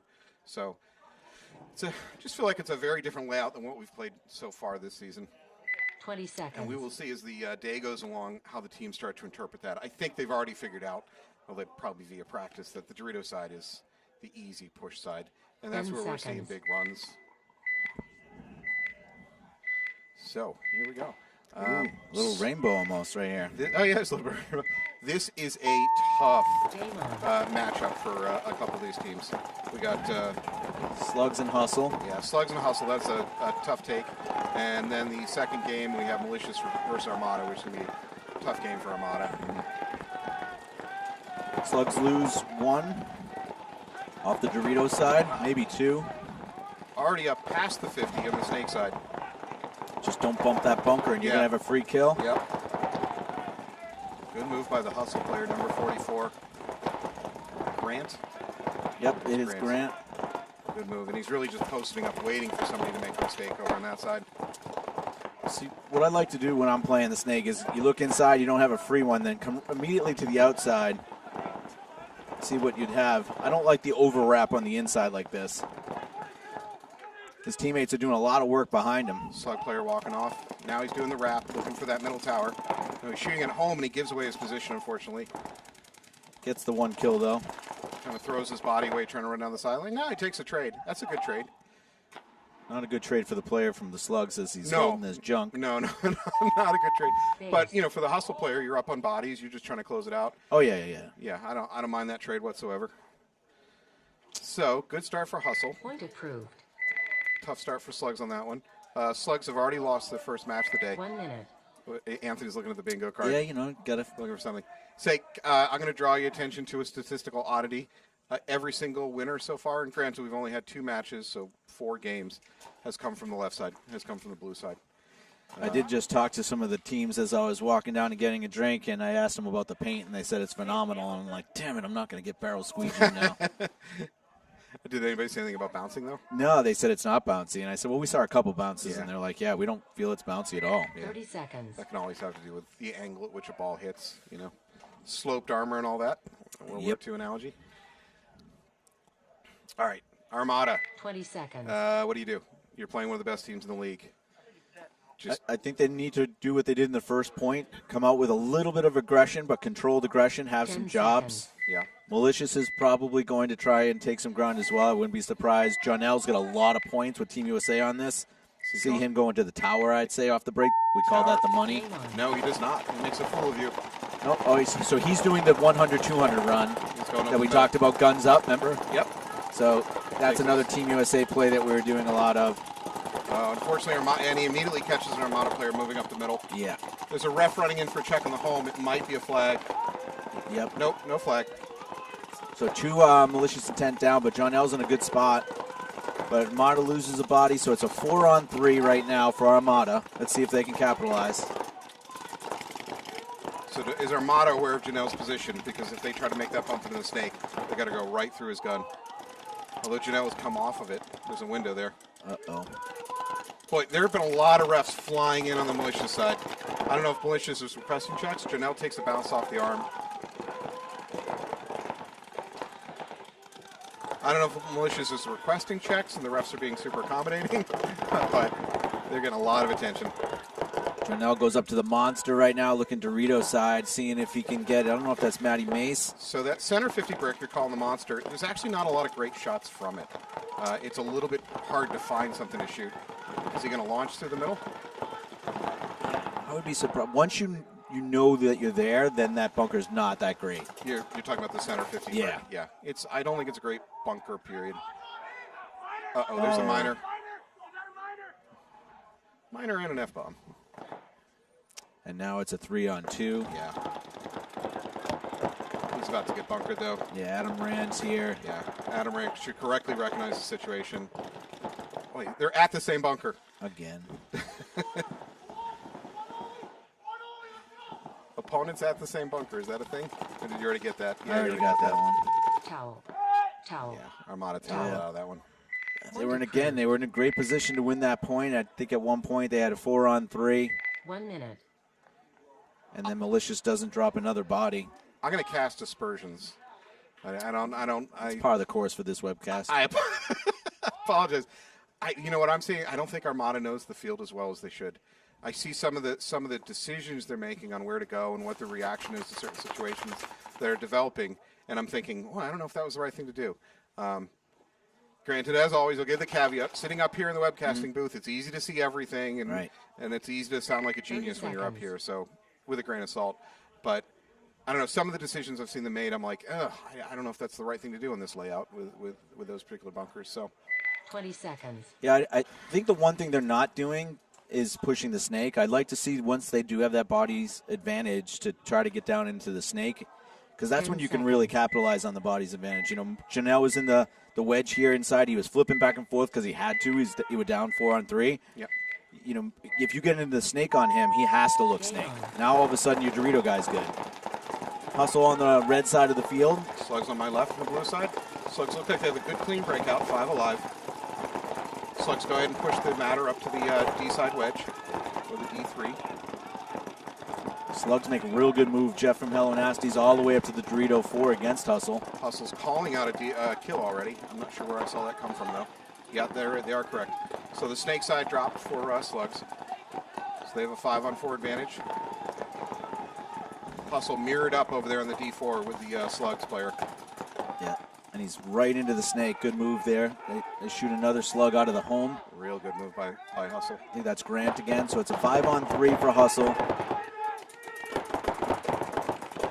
And the Slugs are in what I'm calling the command center, that center tower.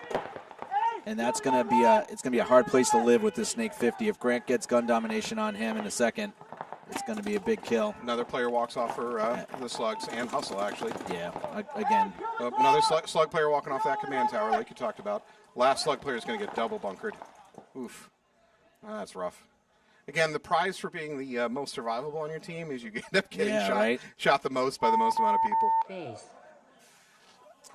Not for nothing, I do want to thank Hustle for coming out here. I mean, they're driving 8+ hours 5 times a year to come down here and play. So, thank you guys. I mean, I'm glad you chose us.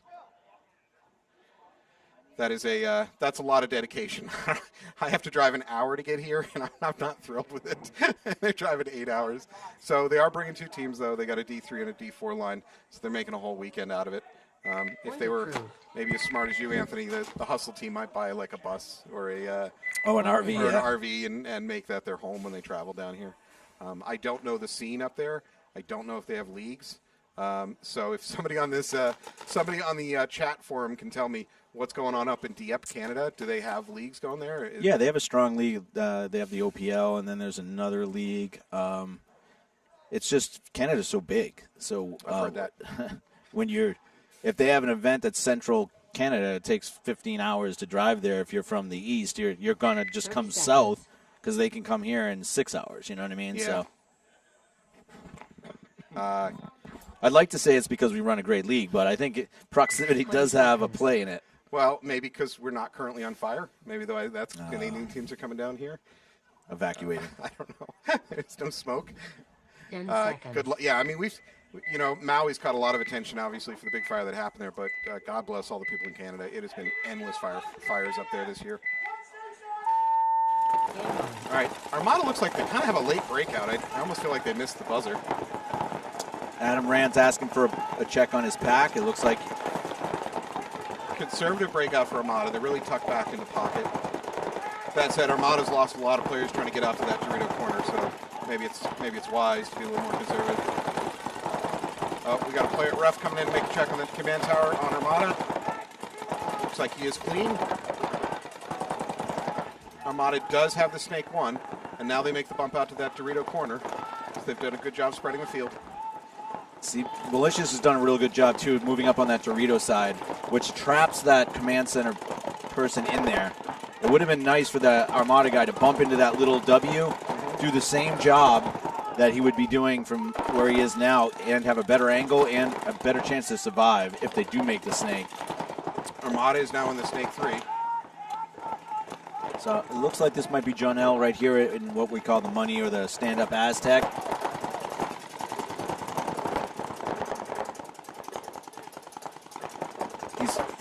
The Holmes trying to put him in as well. Armada needs to push this matter. They're already down 1-0 against one of the best teams in the league. Nice movement there. That looks like Pablo. Do you remember Pablo? Silva? That's him out there in the Dorito corner. Saw him here practicing last week, actually. Armada getting to check their back line can. He immediately gets out of that. Ooh, he's going to go right up and try to dunk the 50. Does he do it?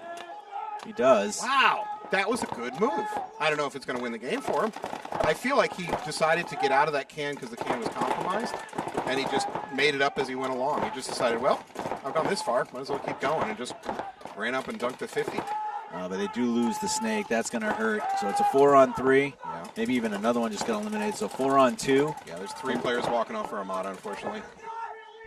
Malicious is asking for a check. He's eliminated. Kyle Kilroy. Chris Schaefer making a bump up to that middle mini wall. There's a check going on the other side on that Dorito. He's called clean, though, so Hustle keeps their Dorito player alive. So Armada looks like Malicious. they have 2 players. So it's a 3-on-2. You got to pick him up, Schaefer. You got to pick this guy up that's walking around. He does, but it's a little late. His bunker's compromised. Schaefer has to live behind his gun right now. Yeah, I don't know what he's doing. Well, what is his options right now? Well, don't come off that. That's not a good idea. No, I'm just saying you can't let 2 guys go through the gap. No, I know, but right now he needs to live behind his gun, and he's come off that. He's come off the Dorito side. No, Maybe his tower is on it. I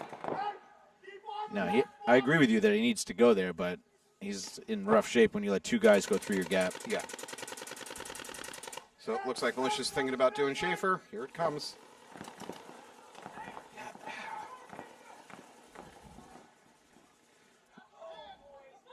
Pablo looking strong with 2 bunkers. And that's it. That should be it. I don't believe there's any Armada players left alive. Rocky's out. Let him go. Yeah. Okay, Schaefer, you're going to get criticism. Nothing personal. It's just we had a lot of time to watch you, so I'm sure if we watched everybody on the field, we'd have criticisms of level every way. But if I was Schaefer, I was there, I would have kept my gun to the left, aiming Dorito side. He needed to stay alive behind his gun and catch them getting bold.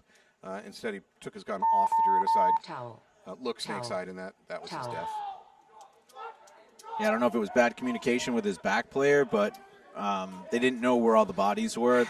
And they didn't know where the nearest threat was, and that's when you don't know those things and you don't react to those things, bad things happen. At that point, his back player was the Dorito corner, and so the Dorito corner couldn't do much to look on the same direction that Schaefer could. The Dorito corner really couldn't protect Schaefer from the Dorito side, and so Schaefer again. I'm sorry, Schaefer. We're not trying to pick on you.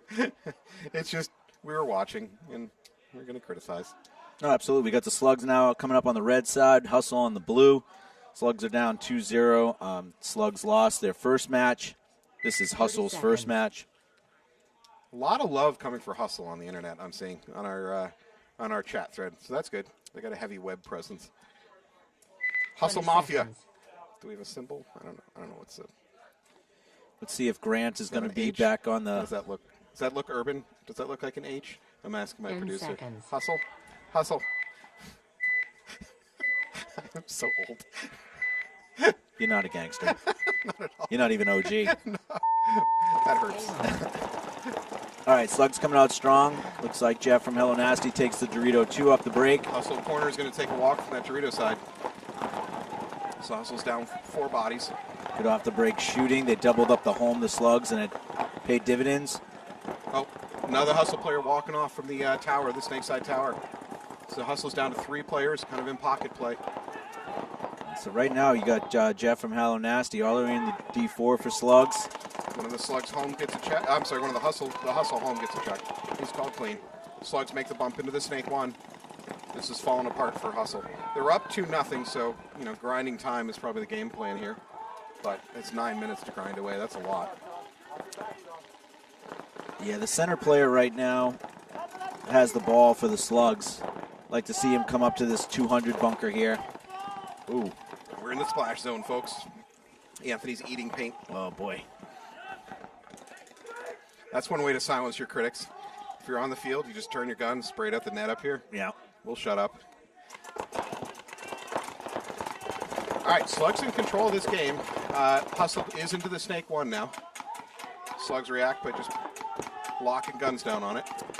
Slugs doing a good job moving up the field now. They have a nice 5-body across. You know what? I'm going to agree with you. That Slug player in that center tower, I wouldn't mind seeing him go ahead and run up into this Snake Side wedge and try to help control the Snake movement.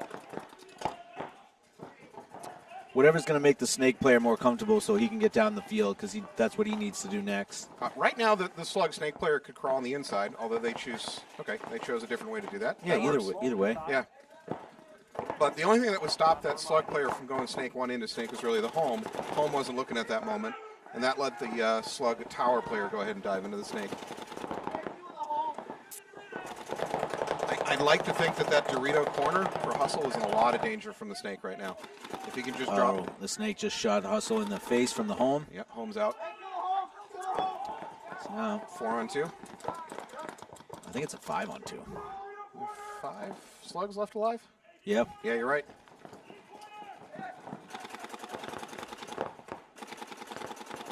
Still plenty of time.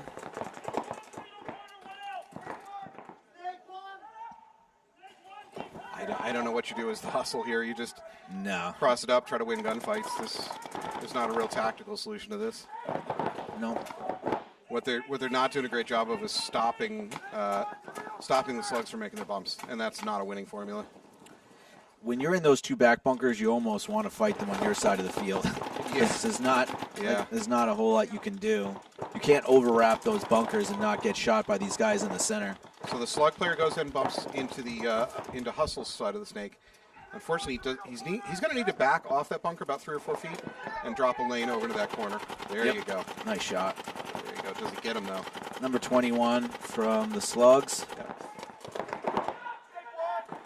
Now he's going to go bunker the Snake out. Good move. Good move. And did you see that? I don't think you could see that. So the Slug player bunkers that guy, and then he actually paused for a second to look at himself for hits before he brought his gun back up to shoot at that corner. Because if you're the Slugs, the most dangerous thing that's going to happen to you right there is get a major. Yep. Right? If he kept shooting, he shoots out the Dorito corner, and he's got a hit on him. So very, very smart play. There's another candidate for big brain play of the day, and I know that's a tiny thing, but he actually stopped and looked at himself.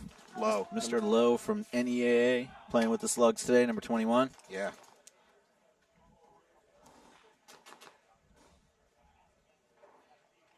Does Pablo have a Boats and Hose shirt on?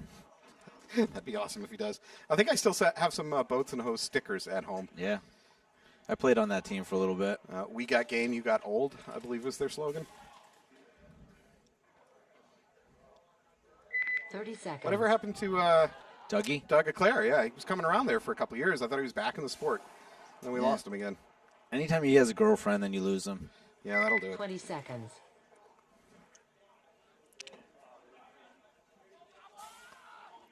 All right, so what do we got here? Armada, Malicious Intent.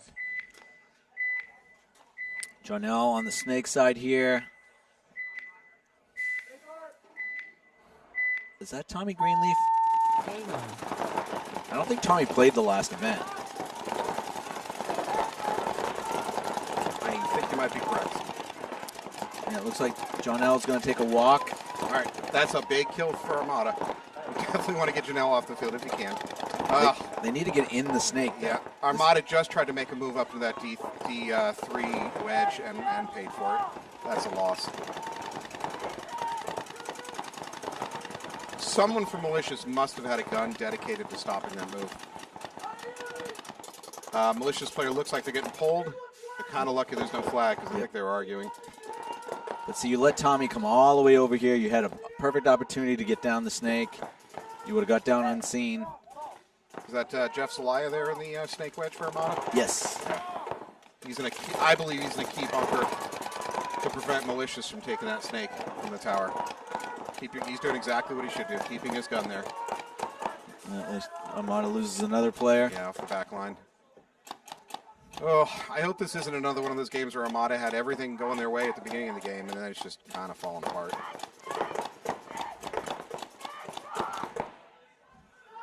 Yeah. You don't want to get in too many gunfights with Tommy. Obviously, the reigning Hormesis 1v1 champ, but he's got a really good skill set for snap shooting. It's a good move. You recommend knife fighting? Yeah, I just get real close to him. Grenades are always good. Yeah, grenades are handy. Pissant makes the move into the Snake 3. Good move for Armada. He's going to turn, shoot at that wedge over on the Dorito side. So what I'd like to see Pissant do is to actually come on their side of the field, wrap the outside of their Snake 3. That's dangerous, though, with that command tower still alive. The God Bunker, the Snake side tower is still alive. He can't realistically do that. You don't think that you can definitely crawl to their side with that? No, yeah, you're right. You can crawl there, but then the part where you said wrapping, that would get him killed. Wrap the outside, though. He wouldn't even see him coming. The tower? Mm-mm. Okay. Come on, Ant. This is why you and I are up here instead of down there playing. But he's not going to win a gunfight with Tommy, so he needs to get on his belly. Yeah, but he has to. You have to believe in yourself, Anthony. Well. And then he dies. I'm sorry. You're right, Anthony. You're so right. You just got to play to your strengths. Yeah, apparently. Towel. Oh, did Armada just towel out? Yeah, they just towel. For time reasons? That's rough. Okay, two ways to look at what just went down. Positive, negative. On the positive, Armada just really had a strong start to the game. They really took it to Malicious, one of the best teams in the league.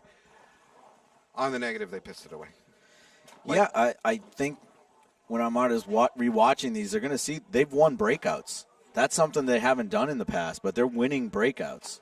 Now they just have to close games. Yeah. So, everything's a piece of the puzzle here, and they're doing one of those things really, really well. 30 seconds. The survivability and the ability to close games is where they need to start, honing in. Yeah, that's a shame because they were really, I thought they were in control of that game. 20 and they seconds. just kind of threw it away. Yeah, they were in control of that game. I think that they needed to be a little bit more aggressive when they had the body advantage. Yeah. And the people in the back need to survive. Behind Pissant, I think it was number 7. He got shot out of his bunker. Like, you can't, it's a bad death. Yeah. All right, Hustle. Hustle on my right, Slugs on my left. Slugs make that move up to the D2. Right on the breakout. Good run. Slugs making a delayed breakout from home.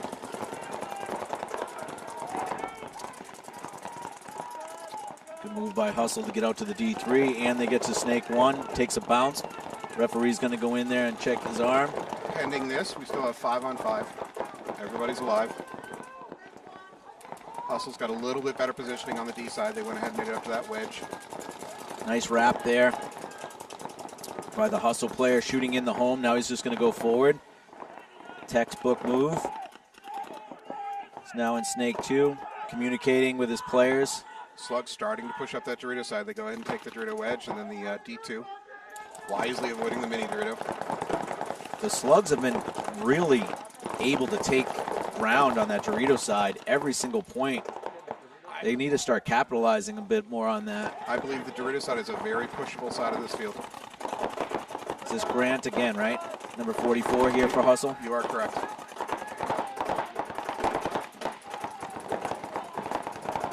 So, this is one of the reasons I don't think the Snake is wildly powerful in this field. Oh, he just shot somebody. Okay. I look like an idiot. A lot of those bunkers on the Dorito side, as long as they know the snake is hot, you can live against it. Oh, yeah. The snake doesn't just automatically kill you out of the Dorito side because it's hot. So now, if you don't know the snake's there, you're going to die to it. Well, I also think it's most effective to go one more bump, which he just did. And now he would have just feasted. I wildly agree with that toweling. That the Slugs were going to about to get blown up. Their Dorito side was about to die into waves right there. So another really good point by Grant.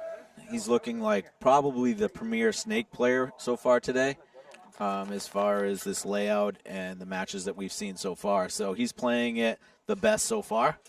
We'll see if somebody can counter that when they play another match.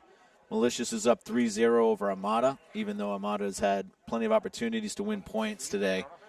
So that's almost more frustrating. I mean, Armada's been so close to winning a lot of this stuff, and it's just not panning out. Malicious does have a lot of seasoned players, so if you do, the whole mentality of bend, don't break. So even if they're going down bodies and you've got someone like an Adam Rand, Tommy Greenleaf, T-Bags, those guys aren't going to just concede, you know what I mean? So Armada's going to have to earn the point from the beginning, the middle, and the end. Well, Armada is now down 3-0 against Malicious. There's 4 minutes on the clock. 1 minute. I don't want to say that this match is over, but this would be a miracle for Armada to pull this out at this point. So at this point, if I'm the Armada coach, I'm just working on concepts. I'm working on breakouts, and I'm not. Tell my guys to have fun. Tell my guys to go out there and learn things about the field, but don't worry too much about the match. Yeah, and the whole mentality of just win 1 point at a time, right? So if they can just go out there and win 1 point against the second best team in the league, that's going to build hopefully for their next match. Seconds. Yeah. Do you know when their next match is against? I do not. Axemen. That'll be. Oh, so it's a battle of the unbeatens? Yeah, I don't know how to phrase it without it being really insulting. You did a good job there. I was scratching my brain for what to call it without it coming off as really demeaning. So that will be a 10 seconds. Yeah, not unbeatens. The battle of the unwon of the. I don't know. There's no play phrase. All right, here we go. Oh, Armada immediately loses a player, steps away from the home bunker. It looked like Aaron Kent taking the walk. Yep. Armada being a little more aggressive. They're going ahead and try to push the middle. Is that Schaefer? John Nels shoots another one, so I think it's 5-on-3. Refs are asking for a pack.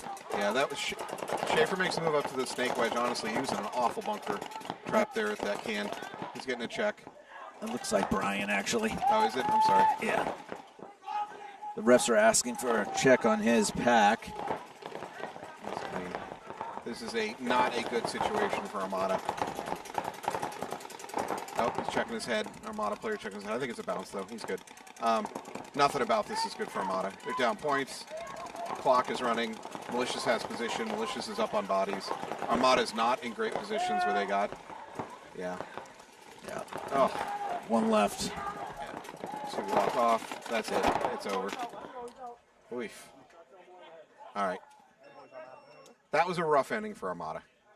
Yeah, that's not something you can build on going to the next one. No, the wheels just came off on that one as soon as the point started.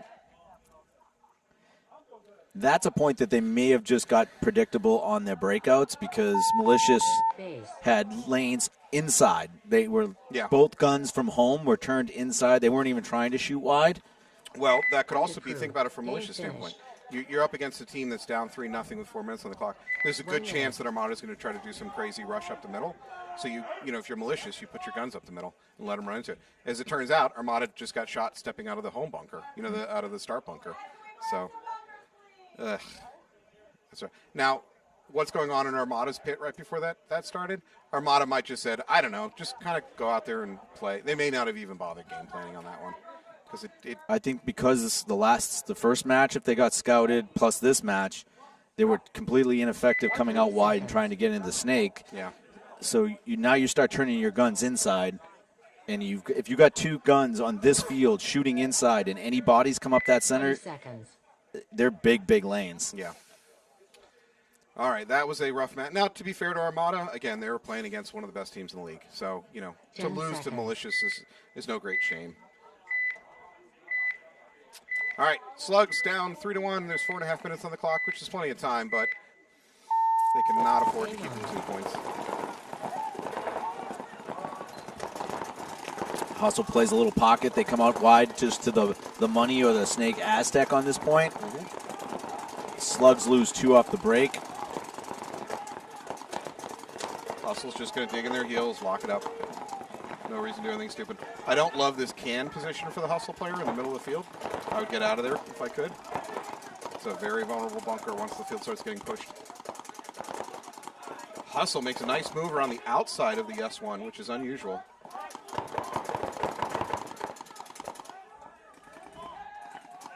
Hustle goes in, bumps up into that snakeside wedge. Snakeside wedge is looking Dorito side, which is not usually the game plan.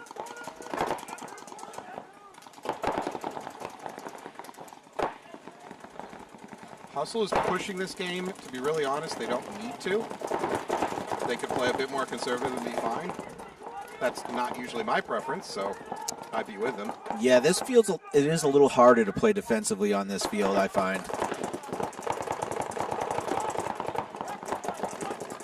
The Slug player in the Dorito corner is really on an island over there, so if he goes down, they're just going to fly down the Dorito side.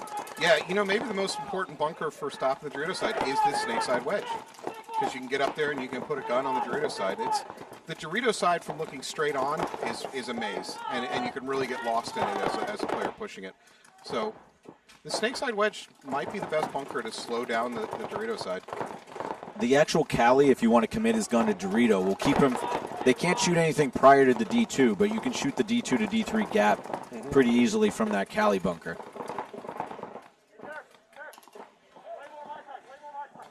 Most teams play that bunker heads up, but if you know a team is like running you on that side, you can't commit, that gun there. Yeah. Well, Hustle's pushing, but they're doing it slow, kind of conservative, being smart, which is exactly right, you know. Just let the clock keep running. Try to push and win the game, but they're not taking big risks doing it. So there's another move up from the D2 up into that D wedge. Yeah, Hustle's just got 5 alive, all in the good spots, playing nice and patient. Slug player here in the Snake 2 trying to get a snap on this 200 here. But takes a walk. Yeah, it's a tough spot when they're... This is an unnecessary Yeah, I don't like this move. Yeah. Because that might throw a flag. Yeah, you could get a major doing that. Even if you're not trying to cheat. Yep. Oh, God. It's the right call, unfortunately. He absolutely kept shooting. Yeah, I love it when your back player's like, no, he didn't play on. How do you know? You have no idea what your front player just did on a run through. Yeah. You can't see the front of his body. You don't know when he got shot. All right, that Hustle's still going to win this point. That's fine and all, but that was not a smart move. No, it was unnecessary, you know. Yeah, it fortunately they weren't under 60 seconds. So that could have been a game reversal. Even with a game reversal, you know, Hustle's controlling this match. So I don't know what they teach up in Canada, but yeah, I mean, he wanted to end the match, or at least end that point, and they were in control. Point approved. Yeah, it's you know what? If you're going to make a decision to go bunker guy in that situation, okay, fine. You decided to go do it. That's fine. But you need to then be ultra conservative with making sure you're calling yourself out the instant that you get hit, and he chose not to. So I didn't even see the hit occur. I thought he traded clean, you know, 1 for 1, but no, the Dorito corner had him. Realistically, as soon as he passed the 50-yard line, the Dorito corner was shooting at him. So when you have to run that far, you're not going to get the benefit of the doubt. As soon as you have a hit on you, you need to stop. As soon as when you're 10 yards away from the bunker you're intending to bunker, and you've got one of his teammates shooting at you, you need to assume you're hit. You need to just say, no, this isn't worth it, and peel off. If you feel a hit, yeah. If you feel a ball hit you, assume it broke. Yeah, definitely. So, yeah, I didn't love anything about that except that it didn't matter much. Hustle's well in control of the match. Yeah. Time is low. 1 minute. There's no real damage done from it, but if I'm a coach, I'm yelling at him. We're having a talk. You're going to sit in the back of the car the whole way back to Canada. That's 8 hours. No one's talking to you. All right, let's look at the next set. We got Riptide, Maine Axemen, New England Invasion, East Coast Ruckus. All right, Riptide, Axemen. Axemen need to dig something out. They you know what? Okay, positives. Axemen have not gotten a ton of penalties. They did have a couple costly ones, but compared to last event, they've made some progress. Because the last event, they got destroyed on penalties. In the other match, we have Invasion versus Ruckus. That should be a fairly tight game. I think both those teams match up pretty well. 20 seconds. Ruckus has lost their first match already today. I believe Invasion has won their first match. Yes. Also, we are currently on the trend. 10 seconds. We're still on the trend that every single team that has won so far has come from the left side, from the blue side of the field. You mean to start? Yeah, where they start their Yeah. where they start the first point. 60 seconds. Hustle eliminated going to the Dorito. Another Hustle player in the Dorito can. So Slugs are up 5-3. Slugs, good push over on the Dorito side. You know, you got 45 seconds left. Go for it. Yeah, Slugs are pushing. Come on. So the Cali is looking Dorito side, so if they need to just put him in. Also, the Snake is looking Dorito side. The only Snake gun is that Command Center Aztec Tower. The center is open for business if the Slugs want to come through. Again, this match is out of reach for the Slugs, but if they're trying to win this last point, I need to see the Slug Snake player get aggressive. Nothing shooting at him. He needs to be going. 14 seconds left. All right, see the Slugs on their side of the field, so that's another peel. They got 10 seconds. Yeah. They would have to launch now, which they just did. He should have launched earlier. Good move by Hansen, though. He's just a little bit late to it. 1 second. Nope, Game doesn't time get the... finished. Game stopped. No point. Base. But good move by Hansen. No Yeah, points. good move. It just Game came 10 finished. seconds too late. Yeah, exactly. You know, he was being too passive. His Dorito side was doing a great job pushing. You know, it was the right decision to launch, but he waited real late. So, all right. So we have Hustle and Malicious winning their matches over Slugs and Boston Armada. Coming up next, we'll have Riptide, Axemen, and Invasion versus Ruckus. All righty, guys. We'll be back in about 2 or 3 minutes. Thank you.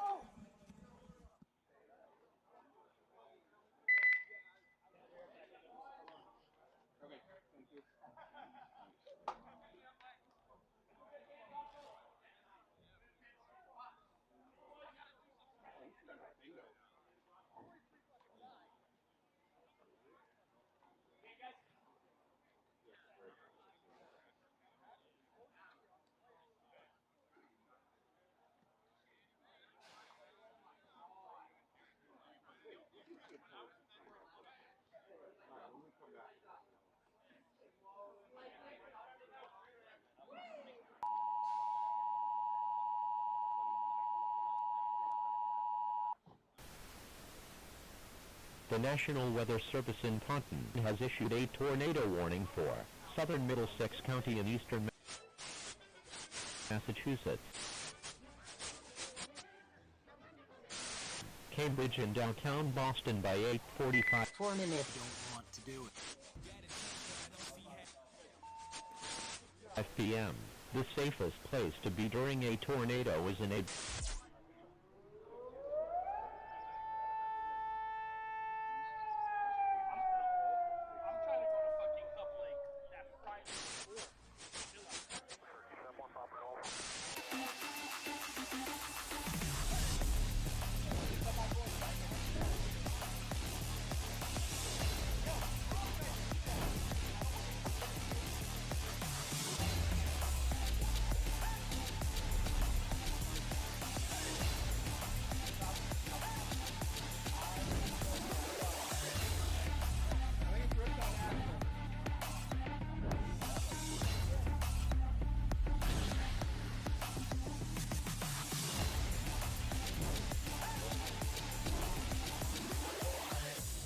Three minutes.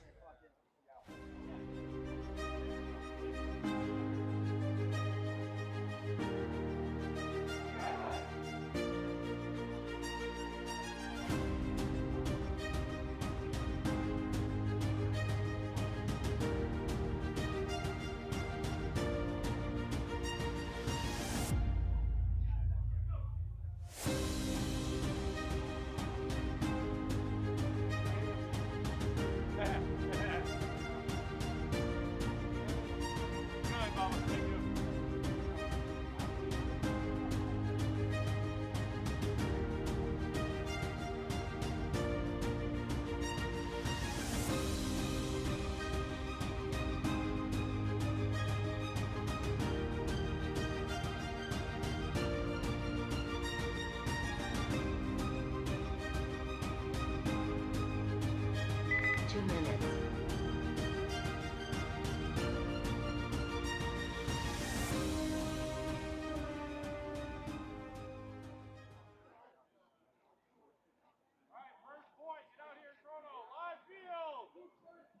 I don't know. There you go. She knows. She's got a TV. I don't.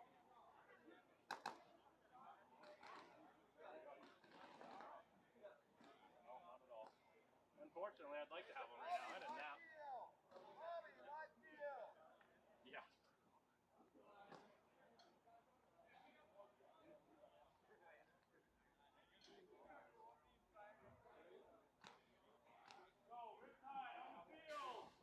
I was just wondering if I was going to have to figure out how to hit buttons. Figure this on air. Just in the future, what button would put it back?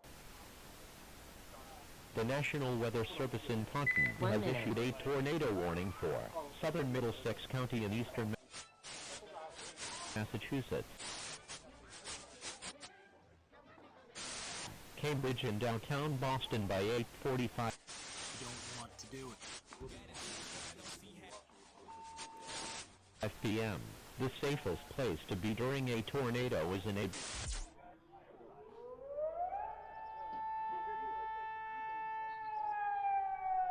30 seconds.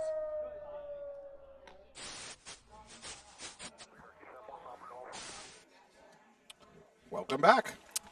Another set here. 20 We've got seconds. Riptide, who won their first match decisively, and they are playing the main Axemen, who had a real tough time in their first 10 match. seconds. So, But I got a flag. That's all that matters. I would say Riptide certainly favored in this match for both from standings and because they've taken they're starting on the left side of the field. Riptide immediately loses their Dorito player though. Let's see if the Axemen can capitalize on that. Actually, 2 Riptide players walking off, one from both sides of the field. So it should just be 3 left, kind of in pocket play. Riptide is in Snake 1. Justin Smith looking that way. Big move right there by Lim. He's now in Snake 3, and he's matched by the Riptide player. I don't know if that's Gemma or Supple. Let me see who this is right here in front of us. So Riptide double up in the snake. Axemen does lose their Dorito player, so it's a 4-on-3. Riptide also have the Dorito corner. I think that might be Bobby Frederick's out in the corner. Does look that way.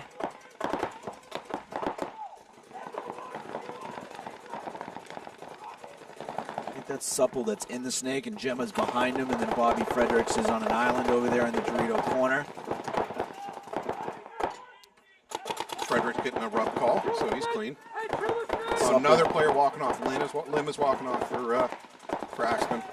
Yeah, Supple wins that gun battle in the snake, so it's 3-on-3. Fredericks makes a move up to that D wedge. Nice shot there by Justin. This game is flipping, right? So this is another one the Axemen had control of early on, and they're kind of letting it slip through their fingers. They're in good shape now, though. John Derula makes his way into the snake. They're up 3-2, so if they can locate the bodies, I think. 3-on-3. 3-on-2? Yeah, Oh, sorry. Supple got shut out by Justin Smith, but Justin is You're now right. eliminated, so it's a 2-on-2. All right, we'll see. John Derula needs to earn his money right now. Fredericks makes the bump up to the D4. Comes down to him winning a gunfight before his. Yeah, Axemen see it, but didn't have his gun up in time to stop the move. Bump up by the Axemen, he's going to go do Fredericks. Here it comes. Fredericks is reloading. Axemen player arguing, but I think it was a trade. I think it was a clean trade. I can't argue. His gun was down. No, he finished reloading right about that time. I mean, the footage can prove me wrong, but I think it was close enough. It's a tough argument. His gun was down, but in that direction. So Yeah. you're not going to get that call, even if you did get the drop on him. So we just got a one-on-one. We do for a committed star. Committed coin, John Derula against Matt Gemma, and Gemma loses this one. So John Derula does earn some coin. Well done, Mr. Derula. And then he's trying to taunt him.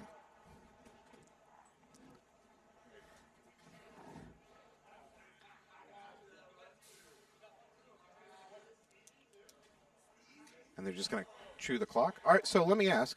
I was under the impression we were not into committed stars yet. I thought that was the last. And you can win a coin, when you win a one-on-one. Okay. Towel. All right. So because he won the one-on-one, he would get a coin. What do you get for losing a one-on-one? One to prove.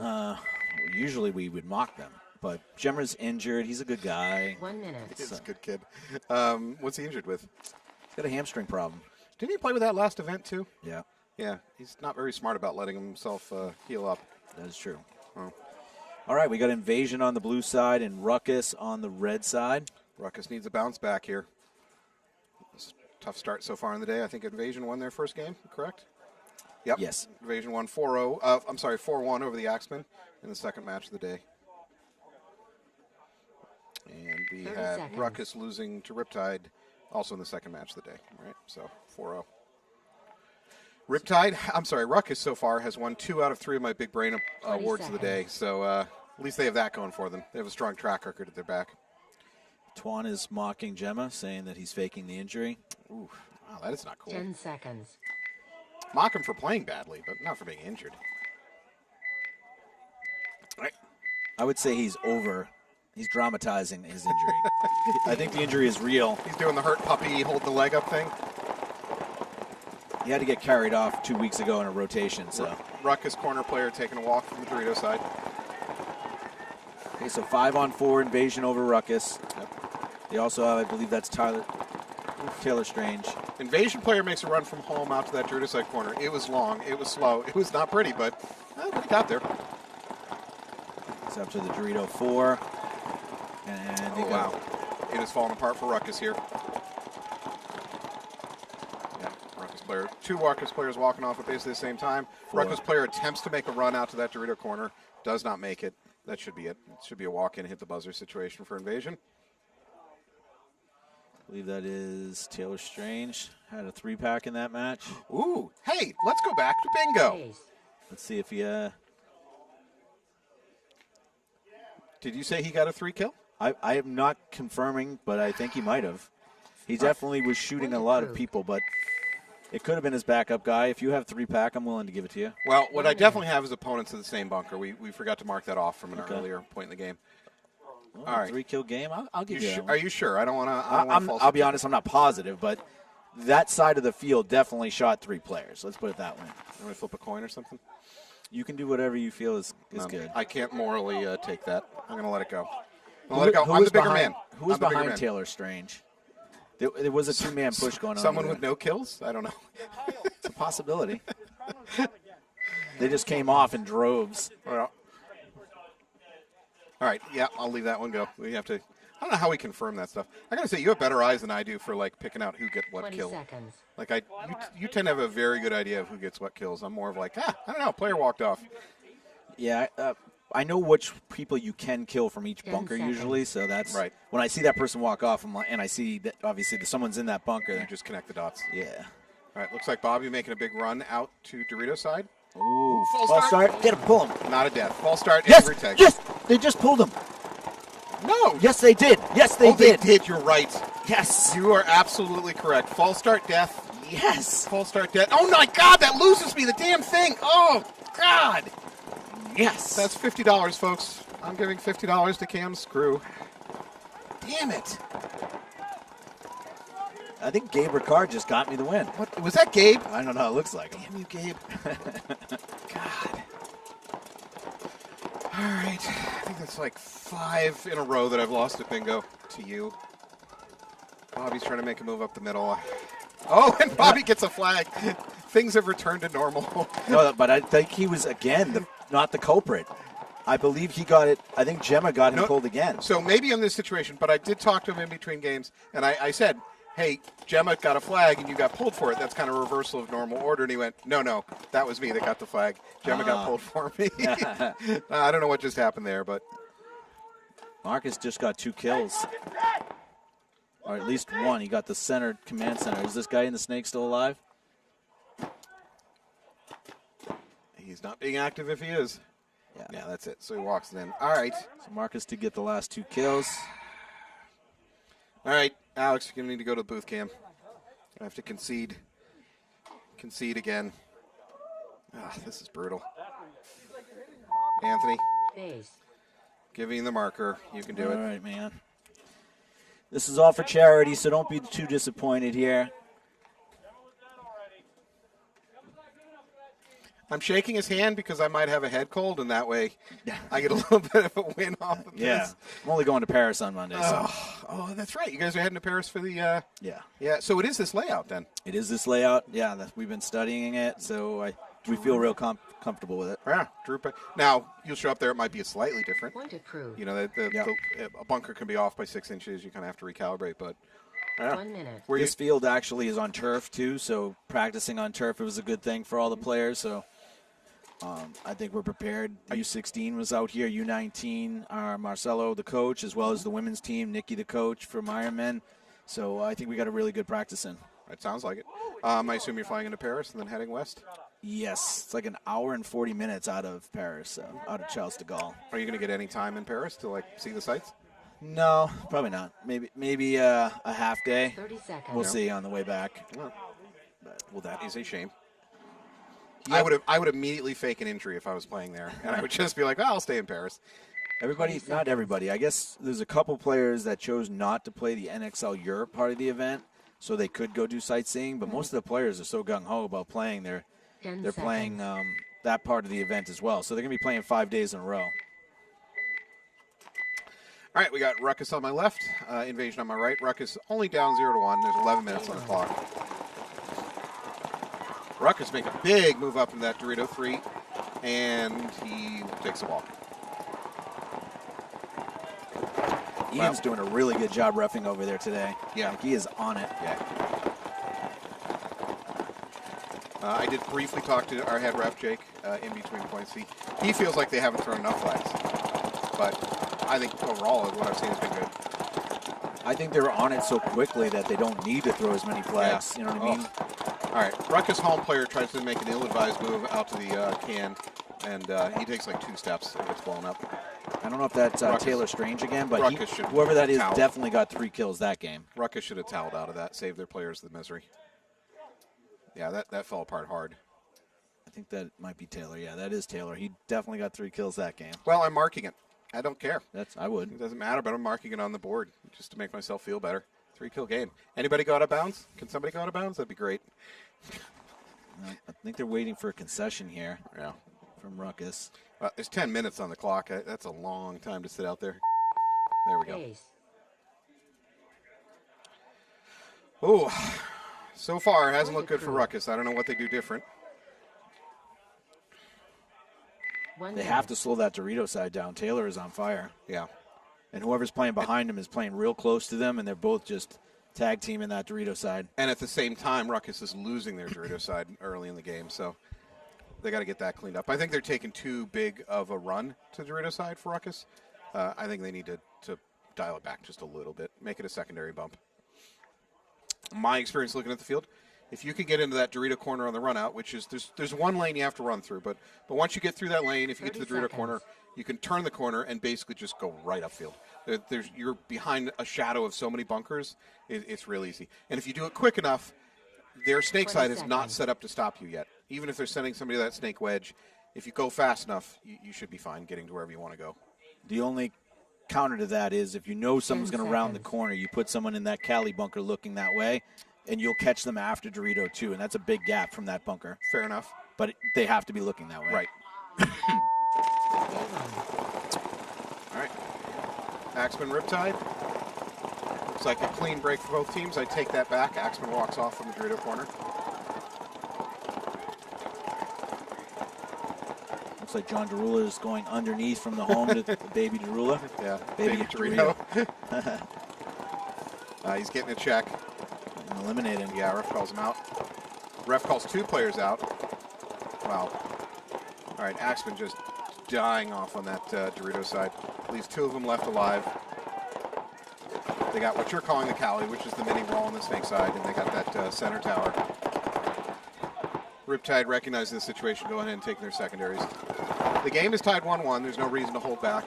It's not like you're trying to kill clock at this point. Shem is doing a really good job coming up the center, just shadowing out one player while gun dominating the other one. to give himself a safe pump. Yeah. So now Gemma is in that snake side wedge. He's wrapping around. Unfortunately, he really doesn't have much to shoot at. That Cali, like you say, is probably shooting Dorito's side. So, yeah, once he realizes he can go to their wedge now if he wants to. Yep. Well, he definitely can now. They should towel. Yeah, they should definitely towel. Good drop back, though. I have to. Yeah, they did towel. Point approved. Give credit to that last player for the Axemen. He made a smart move back to the home, and he got there live, which I didn't think he was going to be able to. So, but yeah, toweling out was the right thing to do. Not so much for time, but just to save your last dude. Donna Wiseman asking on the thread who got injured. We're talking about Matt Gemma. Matt Gemma from Invasion, right? Riptide. I'm sorry. Matt Gemma for Riptide, longtime New England player. Did something to his hamstring. Every event this year, we've seen him limping his way through the event. So obviously, he's not getting it fixed. What does he do for a living? What's his insurance situation look like? I think his insurance situation is pretty good. He just got a new job. Something with either marketing for some big companies, because I think Lindt Chocolate is one of his clients. He got some chocolate bars out of it, so I got some chocolate bars out of it. So I work in Exeter, New Hampshire, which is the home of Lindt, and I'm friends with a lot of engineers from Lindt, and they said by about week 3, they're so sick of chocolate, they never want to eat chocolate again. All right, here we go. Ruckus needs something. They need something to win, something to go their way. Unfortunately, tried to take Snake off the break, but it's a tough run. Yeah. So Ruckus drops 2 players. This match is spinning out of control for them. Third player coming down. I want to throw out, Nicole's got some really good game plans as far as the guns off the break as well as the actual plays. So shout out to coach of Invasion. This whole team looks well oiled and ready to go. And we're not just saying that because she brings us charcuterie plates every event. Ooh, I forgot about that. Yeah, we have that to look forward to. So I'm definitely not saying it because of that, because you just reminded me. I am being informed by our producer, Alex, that there's no charcuterie plate this event, but she may be bringing us pasta salad, which is, fine, I guess. Beggars can be choosers, as it turns out. Absolutely. Well, I'm going to tell the refs to fix the games now. Yeah. No more easy wins for you, Nicole. I take back what I said. All right, I don't know what to do if I'm Ruckus. If I'm the Ruckus coach, I'm not sure where I go. They're losing too many bodies on the break. They're losing too many bodies very quickly after the break. But it's just rough. It's been very rough. Riptide will be on the red side of the field, up 2-1 over the main Axemen. Yeah. And, Ruckus is not like a bad team. They're, I think, one of the better teams in the league. And I consistently watch them do good things. And it just, this day has not worked out for them so far. But they did get a practice layout in last week, too. I don't know if they practice any other weekend besides last Sunday. Invasion on a delay. Riptide on a delay sends Bobby Fredericks out to the D3. Unfortunately, we've got players walking off for Axemen already. 2 of them. Bobby just doing work over there, too. The ref coming in to check the snake on the Axemen. On the Axemen side of the field, and Bobby's out. He trades with Justin. His patented double knee slide over there is just... Well, a thing of beauty? Is that where you're going to go with that? Oh, yeah. This is going to be it. Riptide's going to take a 3-1 lead. Hey, I'm going to throw out a little bit of sportsmanship bravado there. So, brava. So, Riptide just was telling each other, stop shooting at that dude. He's hit. Right. Which is nice. It is. I don't want to sound, like I'm too soft, but it's just ridiculous sitting there shooting dead players. It's a waste of time. It's a waste of paint. It's a waste of good feelings. It's just, there's no reason to do it. So, Riptide, was it Invasion? I'm sorry. Yeah, Riptide just showed some class. So. Yeah, and to be honest, what ends up happening is then they reciprocate. So it's not only in good class, but it's also in your own survival. Because what I find is the person that gets overshot is usually not. Is not the person that does the overshooting. Ends up you a kill teammate. your teammate. Yeah, one of your teammates gets overshot, and it's really someone on your team's fault for overshooting the point before or whatever. It's just like in baseball, where the guy that gets plunked by the pitcher isn't the plunking isn't of the offender. It's just you're a teammate, and you're going to take the fall. I've voiced my opinions on overshooting. I think it's stupid. It's just stupid paintball, right? While you're overshooting some dude, 10 maybe his seconds. teammate's running down the tape line, and you're too busy shooting at a dead player like a tough guy. It's just dumb paintball, folks. And I've never seen a player go, well, I'm afraid to take the field now because they overshot me. All you do is you piss off the other team. That was an interesting run by the Ruckus player. Might have been Colocho. He ran as if he was going to the D2 and then turned in hard and dove into the inside Dorito. Now he's right up to that Dorito brick. Good moves. I like that. He's going to be in trouble, though, because Yeah. Taylor Strange is going to be on his side of the field soon. Okay, at least he heard it and he got his gun up. I think it is Colocho. Just keep your gun that way. You don't Yes. need to run at him. Yes, agreed. Oh, Wow. unfortunately, he takes the walk. Taylor just wins that Taylor wins gunfight. that gunfight. He's going to blow up the snake side wedge. That's 2. Yeah. That's 3. That's 4. Oh, my God. Taylor. 4 kills. Settle down, Taylor. Who do you think you are? He's Wow, and that's a mercy.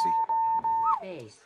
if I had to guess, he probably had 12, 13 kills that match. And he's wasting it in the non-star Yes. matches. That was definitely a 3-star performance. Game Yeah. finished. So New England Invasion wins that one convincingly. We're back to the Riptide main Axemen match. Do you know what I'm going to say? No.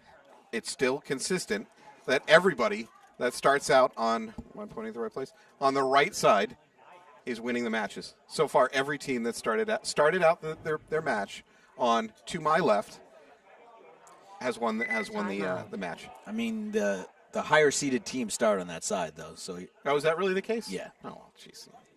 I was letting you go with it. You were so happy with what you were doing. I'm freaking statistical analysis and insight to my viewers, not your viewers, my viewers, and you got to cut my legs out like that. Sorry. We used to be a team. I know. The brotherhood of webcasting used to mean something up here. I was just pointing it out that statistically the teams that start in the home side should win. That can't be true because my team has started on the home side this year. 1 minute. Crap. All right. Well, I'm done trying to bring insight to the broadcast. I got nothing. What do you got? Your turn. All right, we've got some Axemen Riptide. I'm going to go out on a limb here and say John Derulo has another game. And Axemen win this one. I'll give some insight again. You know what? Good for the Axemen. Again, their penalties have tamped down. They did have that one bad game where I think they got a major, but otherwise they've been much, much better today. I know I've said this a few times now, but I'd like to see Tyler Finity survive the breakout over on that Dorito side and see what he can do over there. But he's going to be, I bet he would too. 20 Yeah. seconds. he's coming back from a 2-year hiatus. I'd like to see him have a good game. Was that a ban? Can we start a rumor that he was banned from the sport for 2 years? Maybe a Jeremy Salm type 10 incident? I believe he's fatherhood taking him away. That's boring. But you can make something up. Yeah. He broke a bunch of windows in the parking lot of cars. I'm going to start that as a rumor. Oh, my God. D4 Wow. off the break. Wow. Great run. Is he alive, though? He's asking for a check. Bobby is eliminated. You know what? I think Bobby Frederick's response, I believe, was going to attempt to try to go bunker him out to get him out of there. Bobby died about halfway there, and it was also a waste because the guy was hit anyways. The Axeman was hit. So a series of wasted attempts, both teams. So Justin Smith is in that W trying to guard that snake gap. So 4 and 4. They're doubled up at that can. That is a weird play. I've not seen that today. So Axemen are doubled up on the can on the back line on the Dorito side. All right, Weird. So John Derulo's out to D2, now D3. Kill 3 now. Axemen are saying kill 3. John Derulo's fighting with that stand-up can on the Dorito side, what we call the Utah.